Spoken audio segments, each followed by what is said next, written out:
is Boadu TV. Truth and integrity.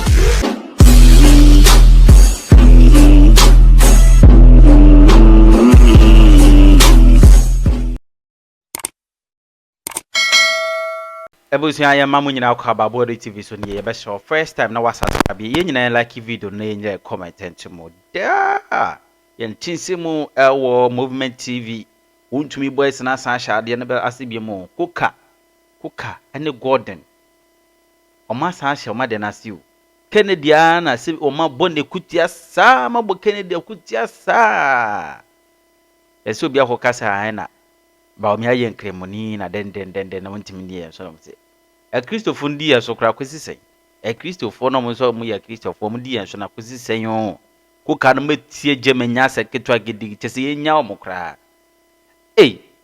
na ba o mi ane Kennedy asemi de mi amedwo ho kra mentiase na assessment bia betodwa assessment bia betodwa me MP me yinhyɛ so ni ti me MP Rust na moa abeka asem bia hadwin say academic like Stephen Amoa ya we started politics so enyene stika started politics enyene waba beye MC Maslok CEO Maslok waba be deputy minister trade waba be deputy minister finance in Tiba public service dia over the past 8 years no why you be am my Ghana na waba kana bonting if I don't put the start here onobo Ken Agyapong put the start here o kan man pon but ono de no bube e mo na de o san emphasize so do obube se no mo kasa wa asori dem ono se asori dem mu kopa eti asori no mpo kasai to de obube nti be fa le se wonu wan chechiri ade kontie ma MPP lusu aba no o se asori no mpo kasai to de obube ena stika wo support Robert Ken Agyapong so din chechiri mu aba se enkofo ki kan dem won de so won support o eso na e kan abontin what I was on support too. A drew baby because I would see a denny ya in your time by Caribbean, common course of bo. Would say baby ya or say bedrew baby civilization beba. Oh, you saw the word civilization. It will be a civilization beba no. A holiday will be in Cassa the Ubacono with Christoni and that's where Cremoni. It is the country say will be out say we Christonia. Would you what you would say Cremoni die and this money be president or my Ghana mu so we atete kwasem e we atete kwani utimi say we krasi ni because we say civilization bad ya sa de beko eti I will say said the year 2025 civilization ma Ghana politics e da so ye nkrasi for ya atete kwafo sika civilization aba na Yakopon ni hu ama se hwe wo ye nipa na se wo nyi Yakopon na se wo nsuro no a mama examples mienu oko asen central ya Robert Ken Agyapong the constituency ya we MP how many years 24 years eka 24 years the wo free ho akode wo sen ka MPP ni enenka obidi akonya no because was we sikani a what am adwuma de I'm expecting say nko obi wa asen central bia de wonya adwuma ye ya under no circumstance and obeda the chairman MPP eswedi ekoto aba no kremoni wo ye NDC ni and wo wini wo Asen Central ya Asen Central so no and a Christopher edoso chen kremofo e wo Asen Central kremoni wo ye NDC ni ya wo nye sikani and the wini wo Asen Central Robert Ken Agyapong ni krum and next car won so e kan kremofo asem say e kremofo de mo nse no mo mfata say ye to aba mo Christian dominated country mu no won so contest win hyaye so o win seat no na so but about me vote wo nyaaye e wo hyaye so kremoni but about me vote wo nyaa wo hyaye so no na do so che Kristo ni stika ya constituency so a Christopher na doors no a Christopher won say so do so chen wo bia enso kramoni Mahmoud Baumia enya ema no dodo eche Kristoni sika enti when the catch see ewiase de in fact ya metaka wo bia no ma ekon obi fa so to na ba ma wo bi wo. You can't discount that fact to say religion it me play part. A true it me play part. But what is the degree? Huh? It will play part. But what is the degree? Because what is the degree? I just say any part of do say no beka say we ye kremoni ntime nto aba ma no. It doesn't mean so be ntime nka say we ye kremoni ntime nto aba ma no. Obeta ka say we Kristo ni ntime nto aba ma no. E wo ho. In fact, kwaku de Roma me bi. Wo so no de. Obeto aba ma wa we ye be ma. We ye be ma politician na wo jere ho nye fa.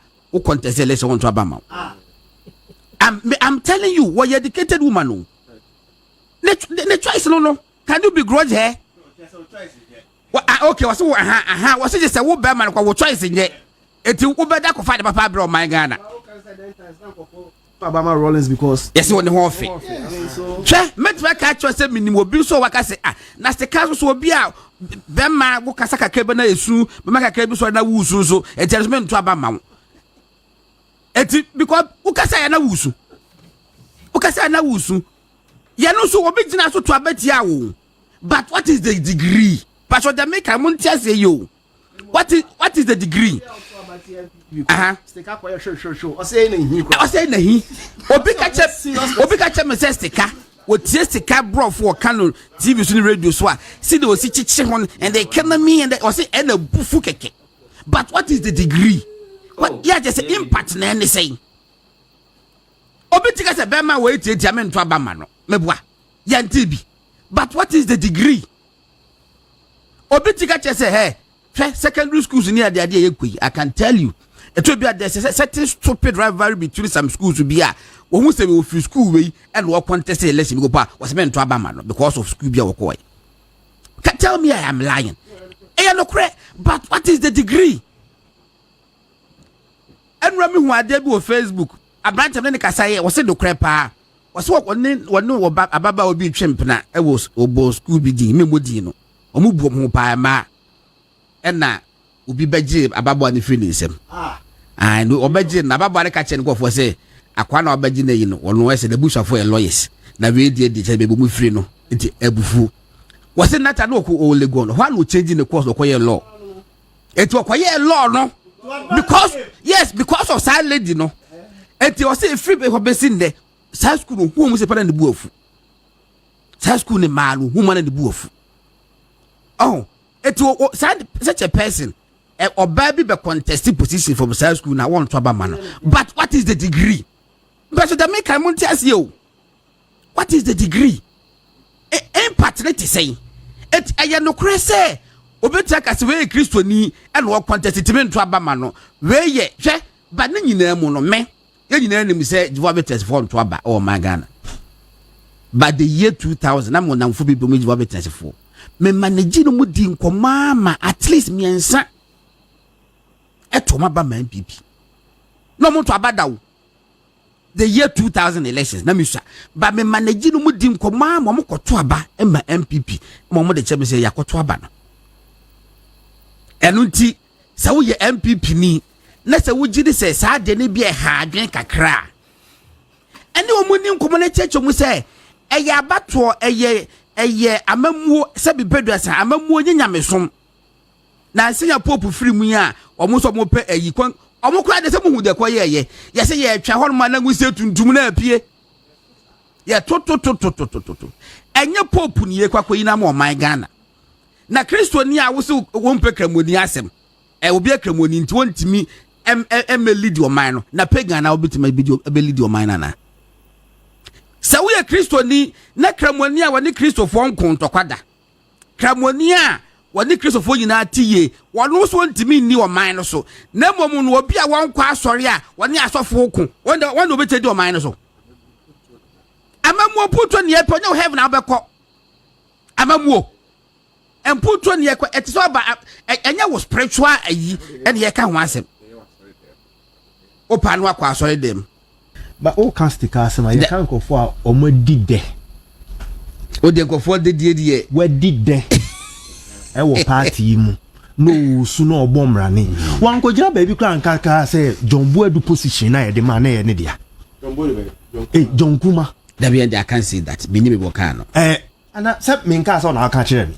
Okay. Me come here. Me maintain I say me any and me boni deru. Say no ninam. Say John Kuma on the yes deputy on the deputy so deputy minister of finance. Samu. Listen the president do open or the man. But nanado na nitrimu ye. Jano. Nanado na nitrimu ye eno mani bi ene bi so ne so. What you say? Na nanado oka ubi. Ne papa ya etre epafie hu. Ko ba bi ense se ko ena ama we nyina aba. Ebinimu yomenim from day one that they don't like you. Say omo mpe ya asem, omo mpe party na asem. But generosity beyond contest. Now person obo omo na aba back na omo yesi. Meto aso. Mesre Dade Kotopon. Chairman. Chairman. Mr. Samuel Kingsley Addison Parko. Mesre pa se ose owo obi fufura eye wo na wo don't go and stand anywhere and say that the constituency supports this candidate.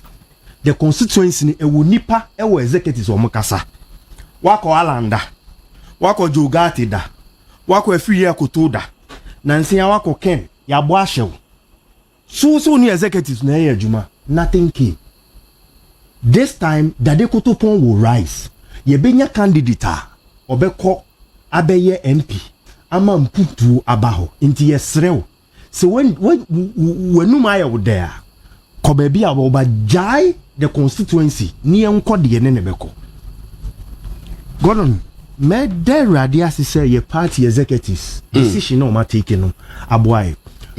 When him say after this process I go through, a lot of people will run away from the internal elections. Run away from the internal elections, as in what? Because a lot of people were being sponsored to come into na settings na ya dada. These are my people. You contest chairmanship, you contest constituency, you contest this. Inti say ya adie we abano abosa no mani nyina egu. Nkrofo bebre ni wo ho a omunni financial equity to support. And again, me busao appointees na omo buy, how did they feel omo ba meeting? So who say nkrofo bi ekura party no mu meeting bay. You call your friends omo call meeting no, neck meeting no. Yes. Yes. Omo bana no mo nanti aban. How did they feel? Say party no elusi ye no. Ebinim ti omo ho. They were not doing party gatherings. Oh, yeah, me ba odi ma men kama sem. He ebuo aseyo ye MPP ye wani. Okay. Enti it doesn't matter. Get involved. Bra. Okay. And try me nu baby a ye be ye show face. No aba. What you say? And there are young women and young men who party ni dono, they are doing things but they don't have support. Mamun train na yen bedru baby a yenye face mo aba be ye interview baako no a sheda be fa video mu baako ne ehun se wo waba. We shouldn't do that. This is the party that you work. Okay. And UTA constitutional also then protect and defend the good name of the party. Inti ye mani nye juma. Again, Oma Jun say they will not speak of policy. Dr. Mahmoud Bawumia, the policies, living, they say, unim, every month there is a vindication. There is normal lunch. Yes, there is a policy be a wire a dead. Me come. So person contesting now. At least by now, you should be giving ideologies, policies, and other. Me who sa kasano. What you say? Me tisa obisi or chain wa be launchi ni interest. We are voting based on ideologies. And you be obey to me. Or then ideologies eba bo party ni philosophy ni akoye nim So let us hear your ideologies. Let us hear how you intend to change and create jobs. Said you can Kofi Bento can was one day. Yes. So far no Dr. Baumia enu nim the policy direction what aba. Mo ba so no mo fa mo de emeka. Yes. Obe Peter wa medicine na. Oye late. Eh. Yen eye party aye wo ani. Say baby I want to defend the party now. Member can be a china be use against you. So then shut up and stay in your corner. If you can project your party, ewo ahihia breyimua. Menkasa. Show baby. And I'm penifo ni bi said ya mo masika di mo anim ni sanya mo ye mo ho no. Nkola na ehwe mo. Ena edru ho edru baby a nkola ni tumi nyam kasetia no. Sani mama sika di mu animu a mu ye fise party no ye beto ye ense mu ye nhihye ye bibi to o ma akiri mane behu se ena ye abo no wahu din a ye bobo oni engineer abo kasa no wahu din o bobo wo ye panyin na wo party ma busa se 20 years from today ye bebo din ana wo ye panyin na wo party mu a ye bo din a ye nkasa o we na ka se ye ngi sika ne enko vote ma we mumma kro ye ni ma party ni nyini ewo kwampa edi mpuntu bebre ko no medase busafo di Koka na Martin kano na mema happy birthday enkoma Mrs. Stella Otu were proprietor ewo Future Stars School Ashoman Estate. Mrs. Stella Otu were proprietor Future Stars School Ashoman we free Mr. Call Ejare Banks or GBC Mr. Kowajari Banks Mr. Koka be hunu podia woni no and Mr. EF02 was hukunu Mr. EF02 formerly of Ghana Airways and now was saying fa sa happy birthday and my sister La Otu proprietor Future Stars School Ashoman Estate and they were the 75 years ma nyakopon e ma nkwate o ma ahoden pa 75 years na mo ayi agogo kakra Peter pacho 1 minute na me mpom me sewa na me wonwum bi me ebrana so awie osi sha yanko special crisis okay but yeah unya new strategy yeah na near AC unim say yakoto no ntem no in January no aspirant na ebeboa omo yeah because unya sika so who sponsor regional executives via na constituency executives via what we doma ebeboa wo mo krampo ebio kasa ne mra form na intimidation ye hwem why na hwem na obi first there na you say abam MPP abam into you say presidency the system na say cry you say Akufo don support Dr. Baumia say say no mo keke into one so you people should enjoy I think people must be pushed to strict proof. Say okay say be why body so what you modern ah here so be kana bonten. Also kwa your former appointee. What for years MPP elusu election no more opposition. Adwuma odi ye kan ho asem. Ye for NDC omulosu election ni omu ye in opposition ye kan ho asem. Okay. Ye we ne far other countries have been yen almost call opposition parties and then you in a far international parties across other globe other countries almost in opposition you try for new year near Barbie bit to say or call the next a year or high it will really yeah okay you far 5 steps okay you far indicators debate me assessment anyway far achievement MPP for executives no omaye you in some weaknesses in Juma omadi within the 5 months no okay yes done already you in some a weighted score this score no so betuja into sha some crofo ye omo nye bosomeka nye nsem keke omo tito mboase ti closely no mafa figure no de akere uwie no so bia fim na okọ first one na summary no Emrenity, young Conin, okay. Some in the saying, or really to the second one. But young crime, Mr. Santos. Any. Yeah, no, 5 or 7 key parameters. Okay. Criteria. First one, yes, assess partner reorganization of party structures. Oma ye and now munye. Okay. score weight yɛde to hɔ ɛyɛ 15% maximum the weight. Okay, and the weight no weight no. Okay.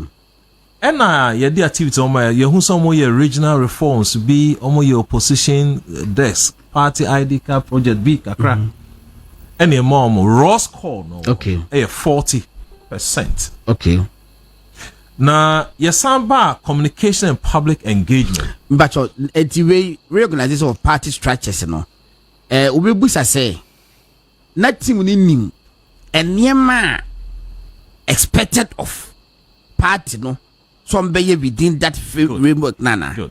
I can the other one because I'm running. Okay, okay. But the unya full document. Yes, yes. But you actually near party no eye ni na. Okay. Ninety more 40. Okay. Where the summary, the assessment ni na. Yes. In the fire ban. Now about communication and public engagement. Wait. My sa criterion 20. But we party there. Party there. Okay. Yes. 20. You some your press briefing, kakrebi social media engagement, some inconsistency messages we want to Roscoe 30. We are know about policy alternatives and shadow governance. So as a leadership, no alternative ben on the map buying in terms of governance. Okay. You say omunya Roscoe of 20. And about parliamentary oversight rule. I don't say minority no. Ejumom die the weight of 20. Okay. But the honor Roscoe nya 80. Okay. I'm about 80 over 100. 80. Wow. Now uba public mobilization the weight 10%. You hun some ye work be ye co-opposition be kai. Dying. The nyoma mika kra so hono ya bebrebe ya pick few ones and they about. You have 50%. Alliance and stakeholder engagement. No about fundraising and party sustainability. Obe who said you be told you recently said almost say Omuniska betia party. Now room will be basa. Yes. Yeah, the sign you mean share. Now Obe who say waiters score no. So far 15%. Not the multiply 49. It just say per se change by 100%. Yeah. Into hono on your waiters score of 6. Okay.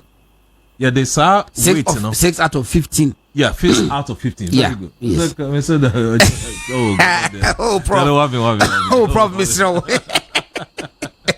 Do the way 15 now. When you're 6. Yes. Now, even 20, when you're 6. Yes. That was second one. Yes. And you might be brave and queer. That's communication. Hold on. Over 15, third one. Then you're 3. Okay. So the 20 by 15 now when you're 3. Over 15 now. Unya 3. 3. Yeah, share minority oversight. Yes. Parliamentary oversight. Yes. 15 no. 20 no. Unya 16. 16 out of 20. Out of 20. Wayadi. Parliamentary oversight. Omayadi. Public mobilization. 5. No I call alliance and stakeholder 3. Okay. Then fundraising and party sustainability when 4. Out of 10. It's a kanina boom no. Ubon say when you 43% over 100. Ish. I just say our form. Now the yenya analysis we kitoa.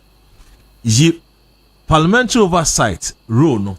16 no. Efi 43 man or 16. Let it film. There's an wide thing. Because no and the cushion on my yeah. Until the kabuma adi pese e chene se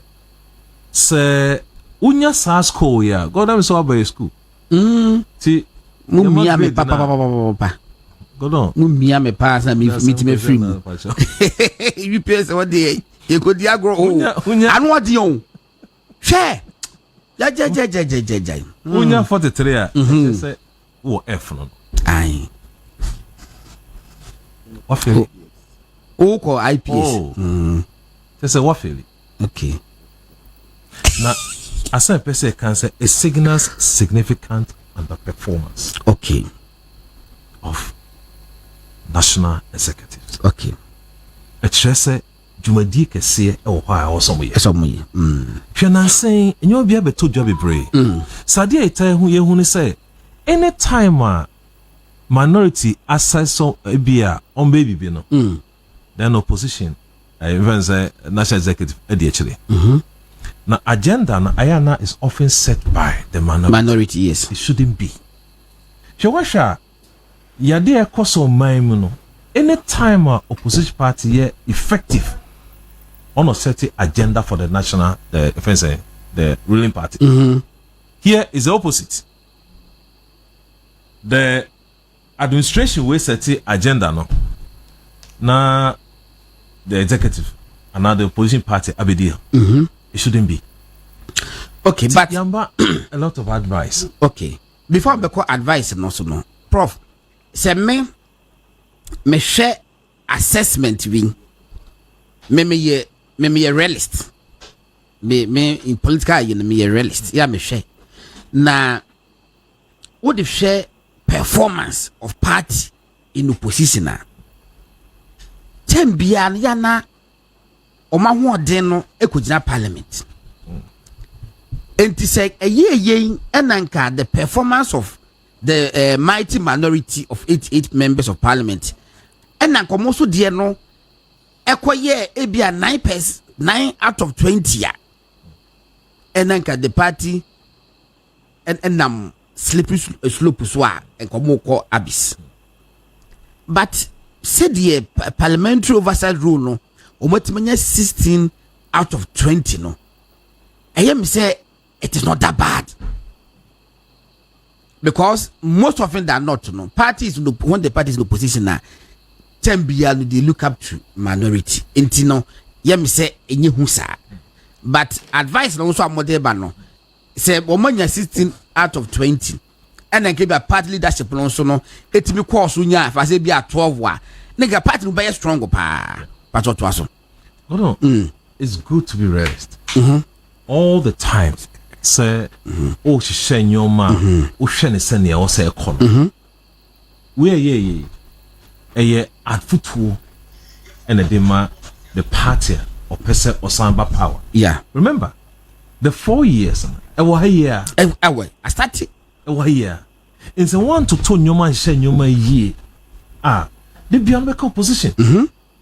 Because the party announce a binding free there.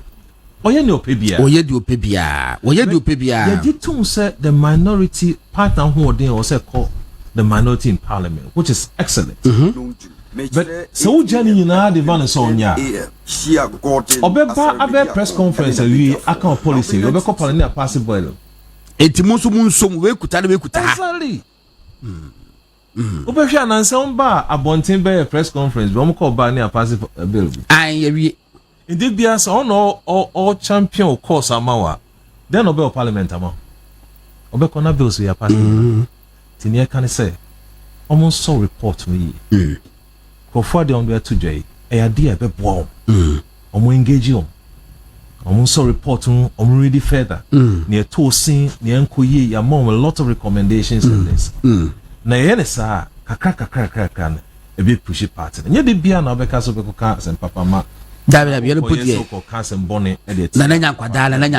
Dabi. The buana wapija omukakra. Nti godo am say no na ye di hunkomo.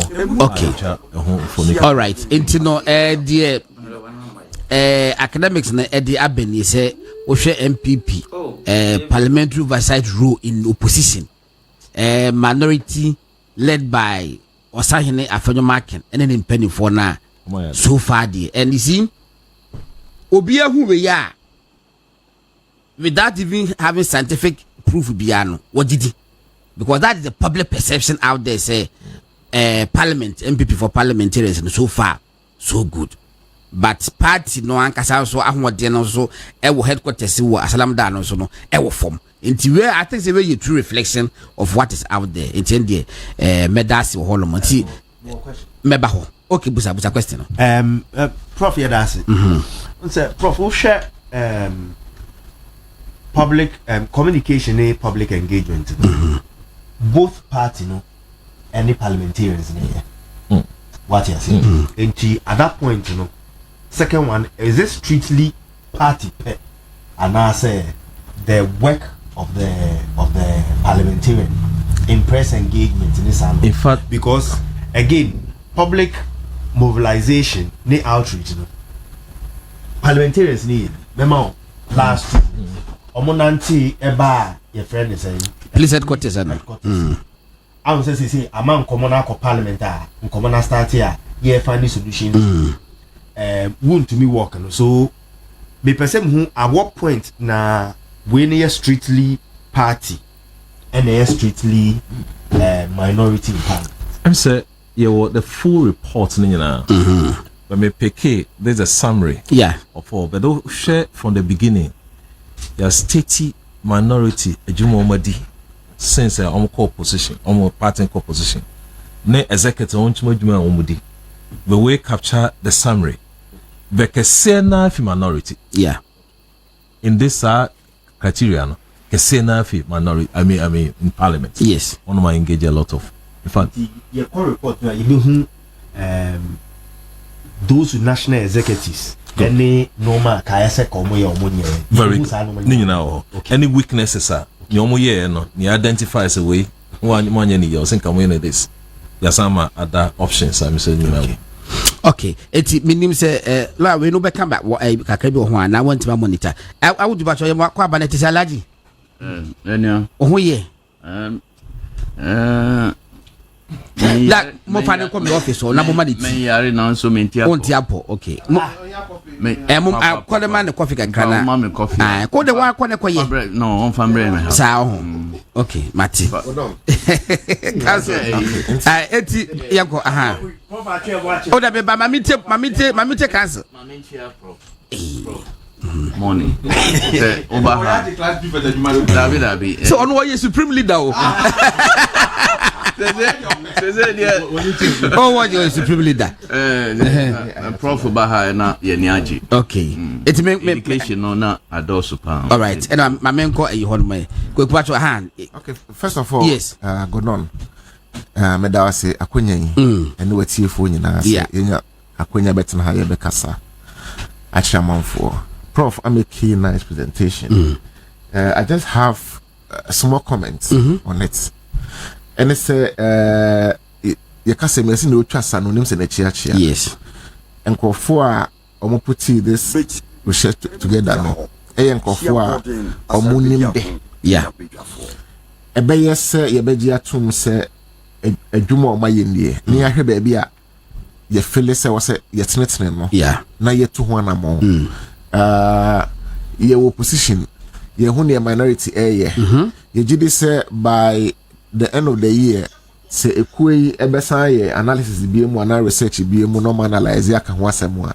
na ebia collectively ne yatra 50 and number 70 and ye correct enti mesre say ye nyina no ye nsomu na ye nhwe ekwan ye befa so a ye betimi improve as minority right one important thing also taking note ne say you need 4 years so say ye twa 6 months 3.5 years yes and the feedback bia no my enhwe from the negative side yes ye nhwe say ye be improvement in ya namo YouTube me gidi say yes abebo as a party and the prof na pam for edamase all right there was a point lawyer kwakuta bi mens amponsa na motis ono so den aba no afede obeka kakra na ana wuti ni nya mind no Peter obeka one yi wo we hu ana later no ayi all right and straight away yan ko fetch de no hey so mama kwanya and me nya ma prof pacho prof ma enti to boy work about fit because me ni interest was sad no na woman me kwanya me de beka easy any applicant eti wo kwan beba me beba so me da se pa e dey say the young ko fit aha to na good nti be ko fit say e say o ma raise yin kakra ekosoro e free fa na be duru ho no mo na implications on the Ghanaian economy minim so the Iran and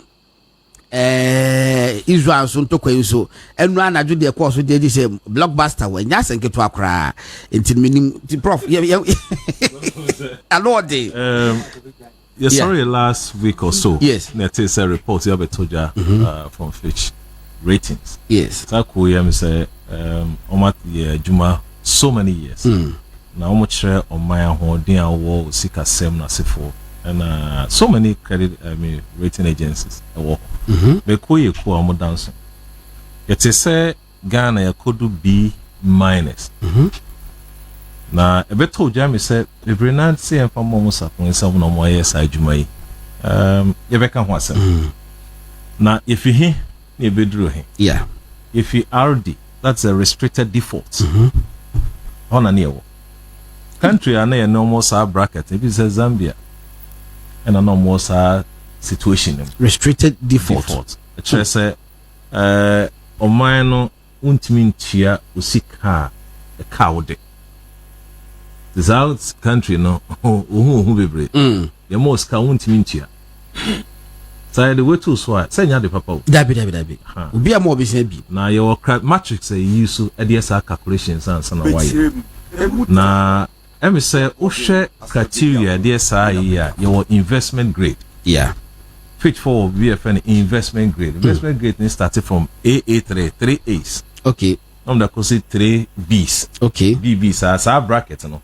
who fall within that range for investment grade was it grade no come a second one after 3A's and second one the 3B's and I can BB's B do I don't know grade visa oh that be that a brand bia brony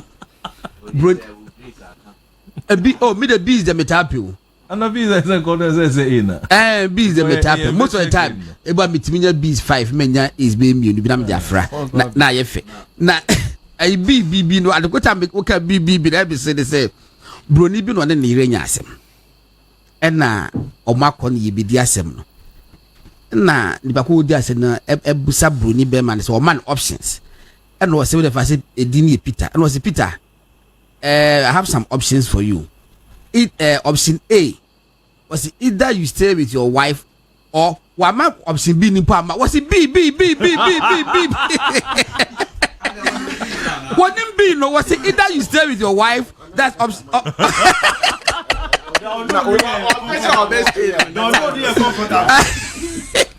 no we warm up I say ba pick ba property you go fix ba right it's so far no 3 year ekokosi BB3 yeah a investment grade just a good for a country and only investment be brave go for this so now now call BB to say from BB no now by BB to say the BB plus to BB minus so bracket no and a speculative grade yeah so you be as a junk status yes so status no and koye from BB plus to BB minus a hono just say unkoye yen ye dia ba say no your B minus okay into your bracket no your B minus BB plus to BB minus no a hono speculative so junk rating just say wo yen so yen say a B minus okay highly vulnerable one the default we be an war first I already hono yes okay hono highly it's in your feel what to say yeah bad so we are no longer in the default status no you move it to B minus okay the papa enya the papa so officer status na oba ni wabaya e trese oye nyoma kakra wo country na obebisa se eden ma sa di e buy e tete mu ya na aba implications ni e fetch for the two jan say your domestic debt restructure I mean your debt restructuring ye no e den ma papa aba DDEP no yes MPP ye good okay osanso ka say IMF the facility nya no ye to two nyoma ye the 3 billion or so no enu ntina eboa ma man e koye nim kakaka no do try say recent economic conditions inflation taking a nosedive currency performance tinyoma miensa boss no enyoma 2 a previous administration achievement okay hold on one I can was it's a fetch for the national executive just the atumana when also your press conference na koma chichi exactly ni akoso in the past to your credit you are quiet ebe omoni so abri wo mo defeat no hold on enye no enye MP no kan ya eye fit for the kan yeah good na eden na kyerese ade emfaso e wo so mai sa grade away yeah faso be na enya menka se be bia be do B minus in Nigeria, in Egypt, and about 4 countries, and also in Africa, also status. Oh, I see. B minus. B minus. No. Honey, do. For so being a chance to say no, your home a year ya kono kakra, so be my sika, you beat me a cheer over a period of time. A bit of chess, you can have better access to loans. Okay. We're gonna idea you who be brilliant and saw that report. Almost said Ghana is expected to have interest to income ratio of 26%. Hey. No, what property na such saying? Or say Ghana between 2025 2026 your interest to income ratio no a bejina 26%. Now you're 25 2024 it's a bit called 2020 26 25 26 a bit called 20 and 26%. Yeah. What is the interest to income or revenue ratio? A chesa so minor you get taxes, so that's the source of our revenue. Yes. You get taxes fin for say you metia you do levy ba you do way ba di levy na so yin na de bobo mu wi a go don say 100 cedis a chesa emu 26 cedis no you be tiaka. Hey, 26. You share some report ni. And then you now fit you know. Yeah. Or say projection mine say by the end of this year no. Last year 24 near 25. You be 26% from 2025 to 2026 and beyond. I just could jump now or buying the taxes fee for bar. You 100 cedis you move 26. Eda kutiaka. They could chiaka. Now better than a hospital we're developing. Wow. Better than an infrastructure we're putting. Better than OSCC schools. Better than why it's animal. But 26 what they compare previous years is what they say. Say 26%. No? 26%. What they compare previous years is what they say. I started some years ago. So no quarry there will be 40 something. Hey. A buying no term no more than it's so between 25. And they say the 1% that back home. And they say because a bit still hot for that period. It's all the time you may know a caught into car. I see. And then on my ye you bet me a tree on kakra. I must say in 100 cities are the best practice across the world, another African country, between 10 to 13%. Okay. Yeah, double. Double. It is a jubility about the report. I say for a mystery, so the NDC administration will take measures. I bet me Abuamasa 26 now. At least a projection. A better than a bit me yakofo. Then the question is measures no. Be 1 or 2 measures be meet my. A year 2 in your ma. Okay. Back interest, back revenue. So be increase the revenue generation. You increase the revenue generation. And then concessional loans. Who say target commercial loans? Yes. The brave interest are nodding. So we go for other concessional loans. But and cost rate, you know, because even B minus a year kono. I was to say, who cost international market so called loaner is a high risk. But you say you want and the IMF no. You bet me akọ international market akọ deal loans kakra.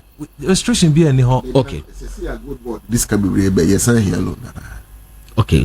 Also the other no. Remember who is here? I cast off a so-called international market. Because first they were RD no. Near to international market. Yes. But you say now you buy a nimka kaya called B minor. It means you can go to international market.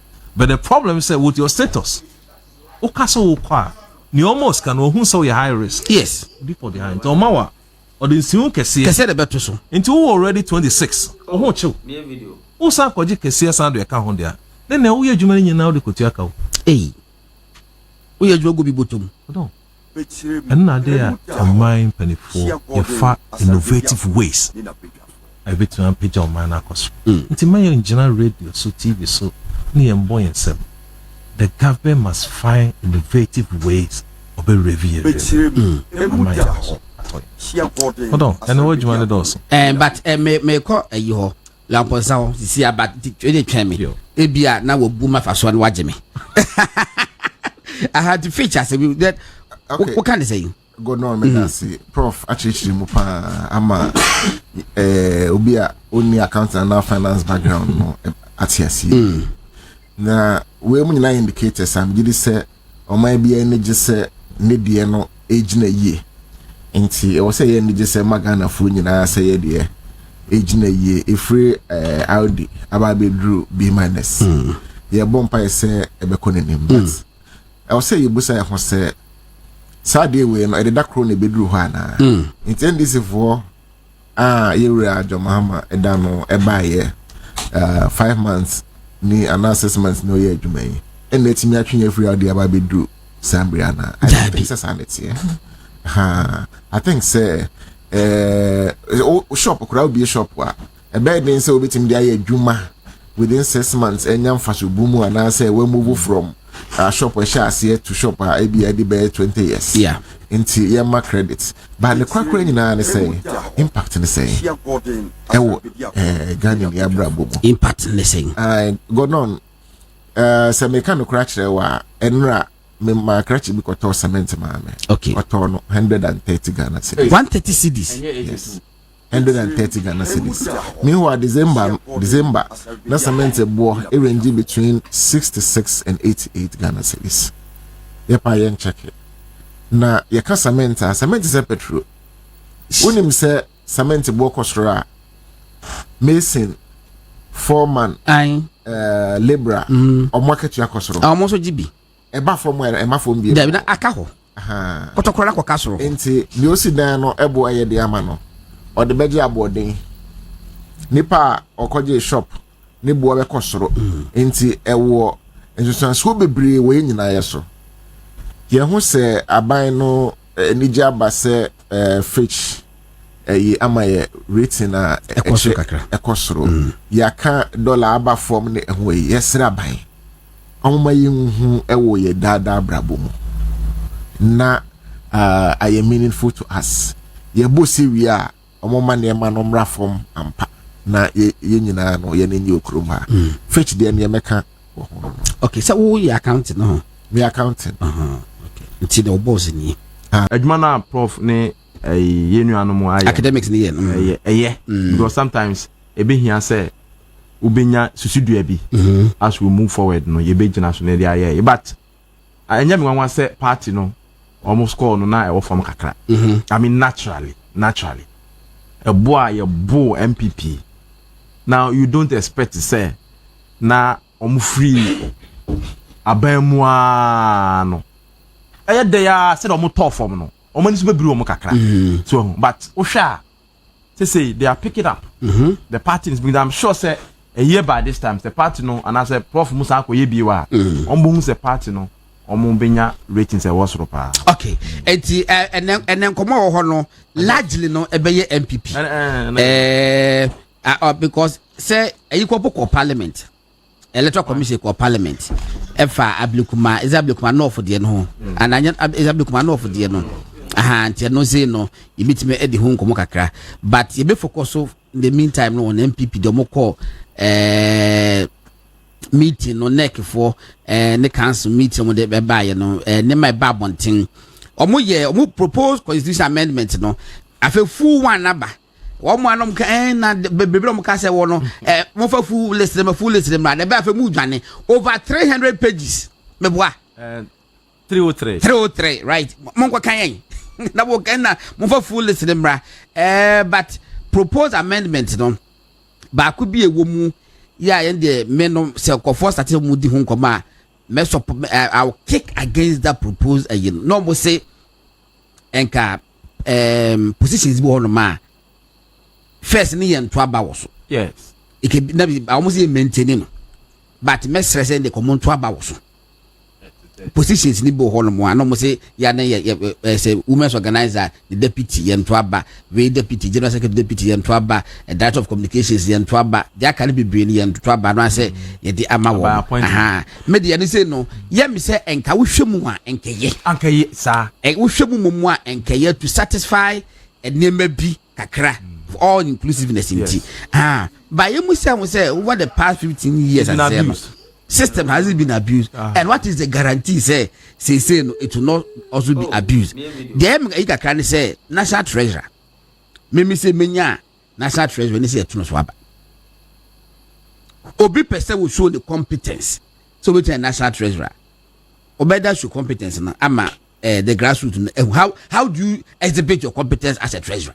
How do you do it? How do you exhibit your competence as a treasurer? To the extent say Koka, to the extent say ubetima ama me papa ekromo so you be ote ho. Ati say we die ubetima national treasurer. Hono you have a point kakra but the thing say ye hwehwe obi a se bie ye wai ye hwehwe obi a enfa sika nkoja no. Se ekoba se hwehwe obi a enfa sika nkoja na me wo ka se mfa me sika nkoja wodu a mempene. Adenti o de becheche se the timu ye enti enam saa no yenko to aba na ebose ya na yenfa nko che no edabi tebi chese bi wo na woni ma wudu but national treasurer die me de ka menya enka party mpanimfo no enim obi a all that eyin wo mu say ebia wa ye adwuma wo sa institution we da wa ye adwuma we institution we da say bia wa accountant and that's what you say so they shortlist them. Okay, they can even say you perceive a chartered accountant to be a national treasurer. What you say? In terms of qualification, yes. One bit my shortlist say you perceive because media say you probia or one media background. You know, If you say you probia we chartered accountant. Na party me pa beba. Na oh me sama me nwie. But your microphone off. Na ya company for atena say we mu de nipa 5 we chartered accountants why you adwuma wo hada ye nimi say we party ni mapa the credibility it nipa 5 no momra ebia manoma aye interviews bi ni ade a na ma ebia nipa mi bi ye de ama wo ye no the grassroots for can determine it baby they said the director of communications me say they said the end is for you no ebo betima ye ne sa say ye bepe obi a the background communication mu and I say media mu wono the party for and the be man party mpanifo say bia fa say bia na akomia na so bi sai ko fimu sam mpanifo na omu wo communication background da bi kakra sa mo ade ne yanto so aba meba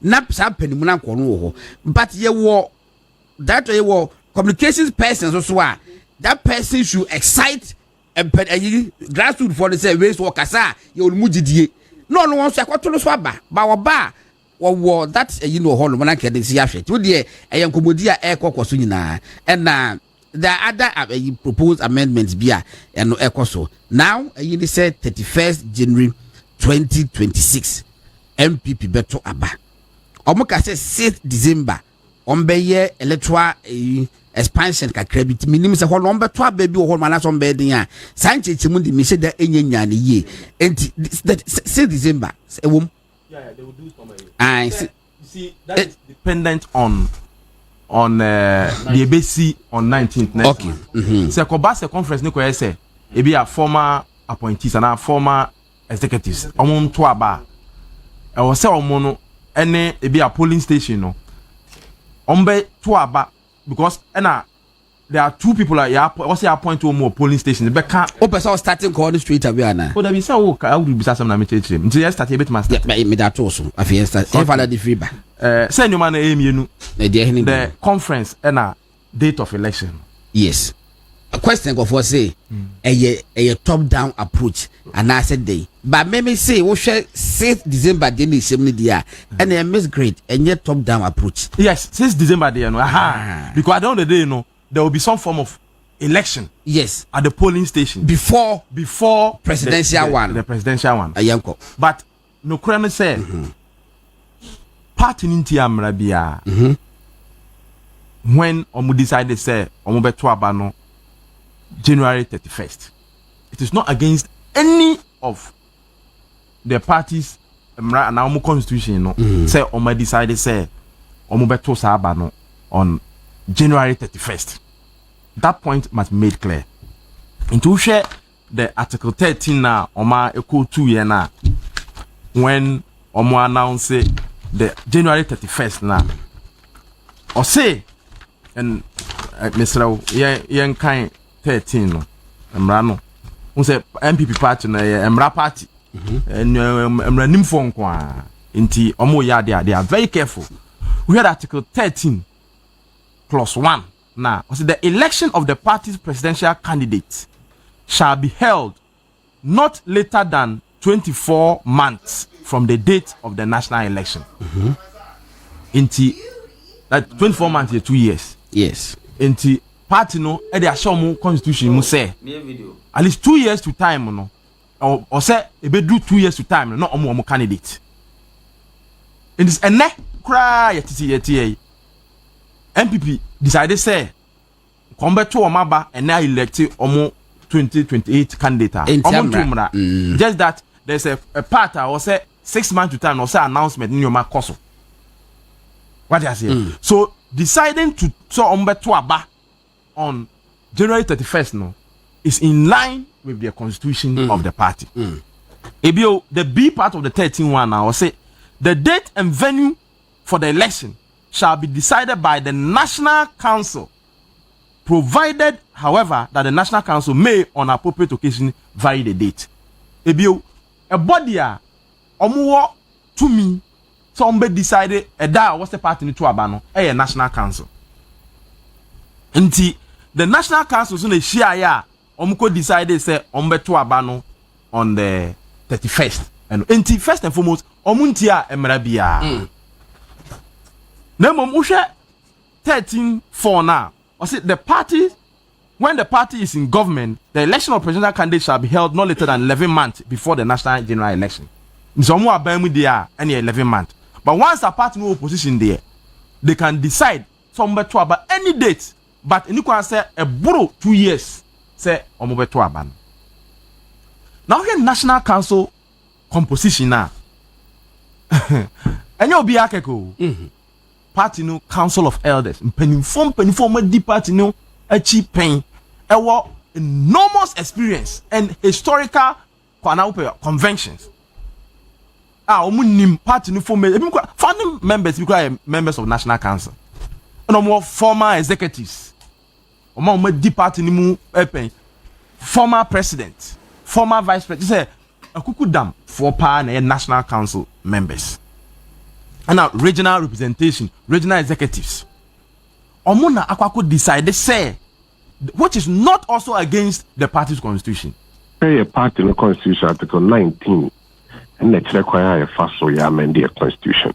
The kind of constitution no cool back and a one council to me amend it, and a national conference. Ubi biara, a cultural said, council, and our neck, as a constitution now. The battle boy no correct. A conference pet need to me as a constitutional. In the conference I hear Barber Kono. And on a ma council at a yen you could say. Yenny petitions in fee party money now, yenny party phoning como. Na yen fair Adrian Tren, a party no say. A himfa, ne himfa. And a party for the per se constitution, you better than any kakana aboying. The Bible so me by me and son a jumano. You decline Yansaka petitions, they 300 different subjects. And an uncle for per se a manifesto, Marco by 300. Any party in penny 4, party ma, in common. You know. Yeah, the Abronifen recommendations. Ya drink try. A faster proposals no. If a proposal be a some can be say. Yengu polling station executives. Me na yengu no nenka nipa ba akope. Na nipa no doso o hwedwuma omoye. Yengu ni na we propose I be or say, yeah, aims and objectives as a party in our constitution, no, on it, aims and objectives in Yagi, in Kenny name, in Yaba Cope say, the objective is a we need to me, the Chitrabai. Obi so say, I didn't know Kaya, but one in no, be a party baby and to me to Abanibi. Until you abolish their friend electoral college system, no. Different ideas. You know, your teacher they are going to recommendations. Until your core council, your core council man, say you read Jumana teacher recommendations, no. But then your man it here, no council cry into me, and into man I say a mungu. Until no, the council should date say young core delegates conference. Yet the recommendations, no, at the core delegates conference. Yakochirimo delegates conference. The party for at conference after swap by decide to say we recommendation we had more yarding, we any more yarding, and power as a son we answer son. In the council tea assembly fix July 19th says Adano. Yanko sa extraordinary conference no. Na yemfa report and recommendations no enko to party for him. In the meantime, the general secretary was circulating so beyond Sankabi. Until a circulating say Ibianko constituency bia no beyond Kaibi any Nigerian son about conference. And only the first thing our council decided say a report no. Omafre extraordinary conference 19th July.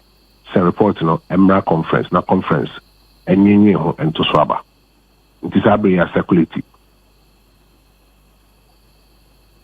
The tosuminu the report also cite say the phone na do overwhelming majority agree to any say I was see a flag bearer and temp.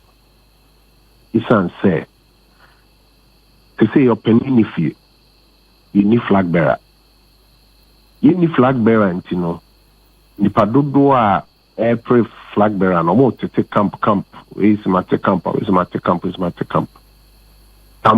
semi so at the oyene kasa divisions near eba your constitution say your opposition you see your flag bearer before 2 years and Sunny Akwakoto National Abano.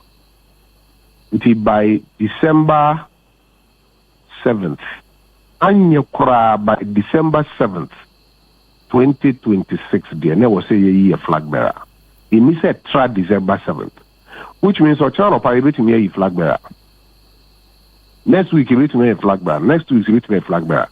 But it said December 7th, 2026. Now, any party for to adjoin or party for the donor say, Resania, say penny if you na Koka ne adeno. Yini penny non temp. Constitution now also say, I will say a man who 6 months for campaign and some years half like that. Into your recommendation, they say, council ne Wontumi so be fixed date no. The council on fixed date no. Now your man who 6 months from Saadano. Now you choose me said Dana tra 7 December 2026. The little council and the council did almost 2 hours. We trying to drink. I didn't tell you every year, no. Nipa baako penny move motion. Your friend Tim Fojo, Reverend Tim Fojo, no move motion say. Mr. Chairman, not Chairman Booting at Yakum, no, say Mr. Chairman. We move motion say council is here. You decide say by 7th December 2025. You choose your flag bearer. Obia a move counter motion. Omo ekasa etre adwen nyina akra no. After moving motion, obia a move counter motion. Nti odi motion to floor komoko so obia move counter motion no. And I'm penning for putty question and say all those in favor say aye. And then ho wo de waso etoto ya Germany panabe 90-something% will be aye. No, say all those against say no. Make your point baby I'm telling man say nipa bako kraka no. Man tibi. Ubi a piano be catcher say o move counter motion ana otoaba etiaya enye no kre. Adwenkyerɛ nkɔfɔ kyerɛkyerɛ ɔmo adwen yewie yɛ ne to so aba no mo to yɛ no all those in favor say aye overwhelming majority all those against say no mantis will be aka no until the eyes carry the day the motion say yen to aba no 7th December 2025 no it carried the day motion it carry day ni wie and constitutional and legal committee no it draw the attention of chairman and general secretary say 7 December no within 6 months until said date no connect until almost a raise question say within 6 months no until said date no connect kaka and until for joya omobisa say until emfanko January 31st ana no so for aso bisa obi bi katia obi anka bibi entia na chairman say until date no dey akoshe January 31st 2026 which is already in accordance with the constitution no Emma Hokwan say anya required you say by December 7 2026 near choose January 31st won konti a constitution no and I adwene na baby we see and say we see penin ntem na ono be ye franka tufo ono na fi nyina yeso hwe na anim a yini so be dey ebeba no no edi nanim ono edi yanim na or as a leader no or the akoko obi raise motion about top down that and see that obi raise motion about bottom up and see that there was only one motion what say into about 7 December and open motion by council to swaba council we na council adjust the date to 31st January and open see here ne akani na de a conference July 19th na ehona yen report amendment no wo no ehona ni na ebekwa kowi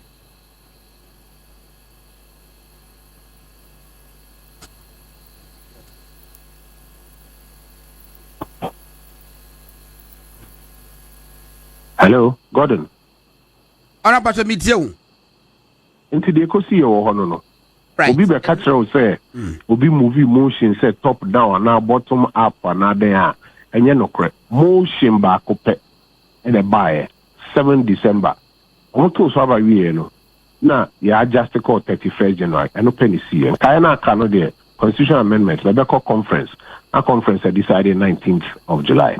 All right, honorable now muka says 6th December so some be electoral college expansion be as election be ye na e de bad no man say that enya clarity ni ye obia mfasa asem na ma say 6th December ye be expansion e wo ye recommendations mo so recommendations na be call conference 19th of July obia fix 6th December bia wo we na for them will be the enema mienu pe and a council decide here kasa nedos but mienu pe na council decide here but core of them was about conference on 19th say in report in conference core was about election of flag bearer 31st January simply said enema mienu we pe decide here.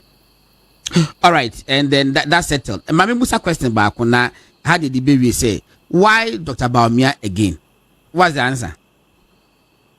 I know a different asemo. I know I'm counseling. And there be your free counsel. Your free Alisa hotel. Mupe hotel hokodo. Your free hotel say your befi. Say enram chimoko Dr. Baumia office. Be busa say why Dr. Baumia again? Okay. The internet maker say ebi mo sheda air confuse the two. Say council meeting any decisions no na decisions about Dr. Baumia and tisa. Crack. I know not much no. Now after a year council meeting, a council announces say January 31st, 2026. You be flag bearer no. One more person running in no. Omo if you see announce. In fact, if you class start announce and sana ye call council meeting. Ninia penny by the champion, so no, the can now say a class and a council meeting say, Obijinabi. Me or for Ken Agyapong, or the can now say, Obijinabi. Penny phone be no attitude, but won't share dance here. The after fee council Bob on Timber can say, you better about 31st January. No, you know, but that home will be at me for money camp will be at me. I can say, me, Jinabi, and I mean Jinabi. And the Uber Parliamentary MPs 88 in a honor.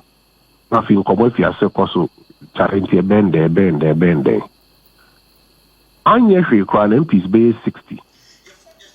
Adrian Kobenkum say a power 2028 pa dia. Nipa ba kwa ya ton ewie etiaka. Nipa ba kwa NDC for the ombe kafa no nyina o maka wie. Oni bi fufu kafa no. Nipa ba kwa wachire na dream chire na toga na fo bebre akoma so. Say sa opening we say ne nim die ni suni ne ban nidi n'animu a eyie saa nipa no ɔne Dr. Mahmoud Baumia enti nipa bɛyɛ eduesia ne akyire no yadwen kɔ benkom sɛ yɛbɛboa no ma no di nkonim enti ɛno sɛ ɛno anɔpa o sɛ de ɛde nansa anɔpa ɛna yɛkɔɔ parliament anɔpa yɛ obiara yɛ n'adwuma kaka no na yɛsi yɛnkɔ no hɔ office nkɔkyia no yɛkɔ no hɔ office kɔkyia no Echo man ni trim kwase so kaso bigina biomu a ibigina ne chi ti yakone ho anopa no ne kotena se be don hwe mi no ne kodi nkomo ye mfi ho kra na mete se me se asem ne deda ayi radio ne TV so ne internet so se ye mu be eduesia ne ekire over 60 yakọ Dr. Baumia ho ne na kodi nkomo se kaso bigina biomu a ibidi ne chi san se ya help ni takrama so no ni pa ye din ni mo 2028 ye betumi awini de ba ye no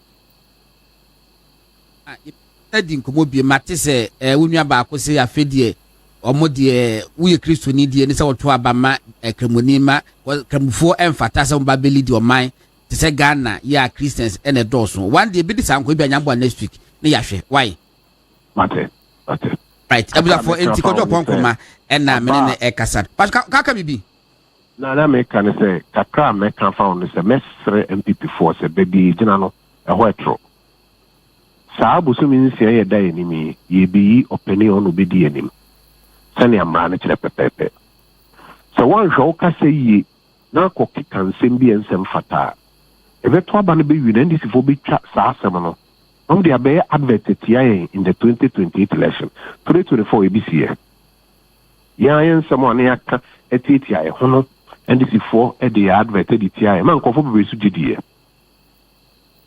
part of the apathy is so far because of yankasa yin somewhere ke kafai ho nkai obi aya enunti no we na ye kono mo man kai so mo ejina nyina ye party mpanimfo mo se fata ebi awo upebode me pemenkeni ni na ye de bo ampese yeye pa enisa wo ma wo body a wo penti no wo kasa etia me mankeni den ni sa me so me mankeni a me penti no me toto ayampe afa wo body no ye yesa ye be wie no nkabom ne be ye din nkabom so ne ehia de weni me nim se Dr. Baumia na ye di na chi no nkasa ntia obi ada on kasa ntia obi a religion on kasa ntia obi a tribe on kasa ntia obi a sune ne ban saa so na me stress e camps ahodo na aka ne nyinara obi a so hwe na ne titafo an kasa ntia obi wo ye kire de awo eya wo bobre de awo ye de tumi ni ma abetumi ya ye de aboa party ni ma party no e wini power kire no Ghana fo ebeti party fo ebeti omtrima bobel e me say me ma party fo saa so na me so me nko say wo ma party fo ti mesre se ye masa kasa we say na we ni free ha we okwa sorry wo muzama we ko we say we free nyame nkika ye de sam papa mu ne ba ye bi hwie no na se me ye ko ka kire Ghana fo ti mesre o mo fi ase ye sa campaigns as a person divide no there be wo de ka wasem de awo betumi aye de aboa MPP ku no yetumi anya to me 2028 sa no yewi a yebetumi aka ho aboma yedwuma na kojo wukoi obi asedi message wose wo hwese de utuntumi si wo na ehyan a ka onya ogidie kokko mu a na wahye saa tenten kokko no pare ka wo hye na hye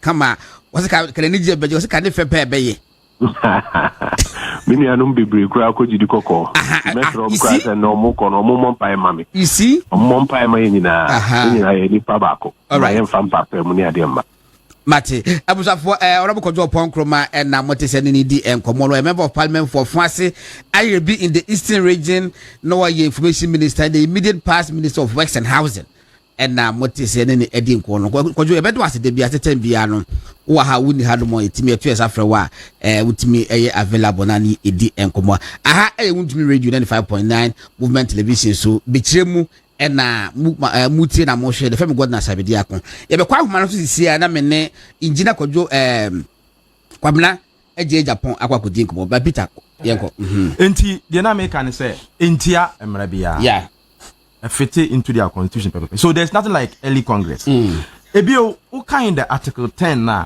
I chere the composition of National Council members na omunye emofra.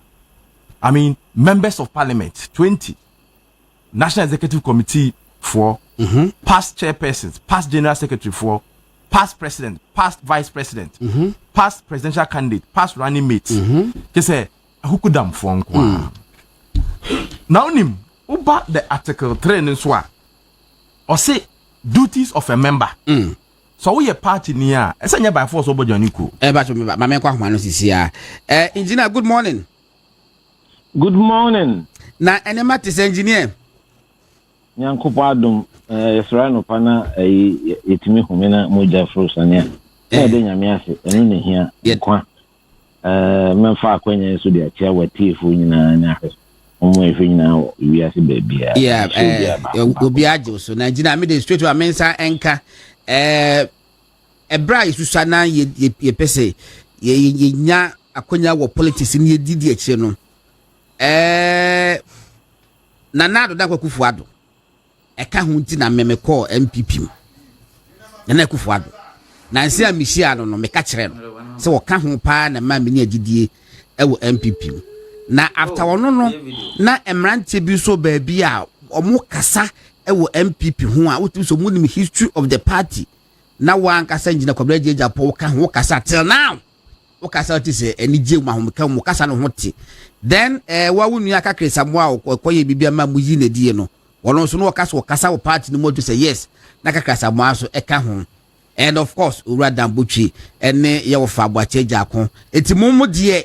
In fact, you can put Dr. Akoye say, Doctor, yeah, is a elephant, chase the elephant to the bush. Dr. Atakere, so this one was not the part in history, be all man, be my falling out near the but you are still within into my boabasso. Say, we never be brawo, you know. In fact, Jesus and also in grandma, still now, that's so, it do what you will never be hunted. Once again, congratulations, engineer.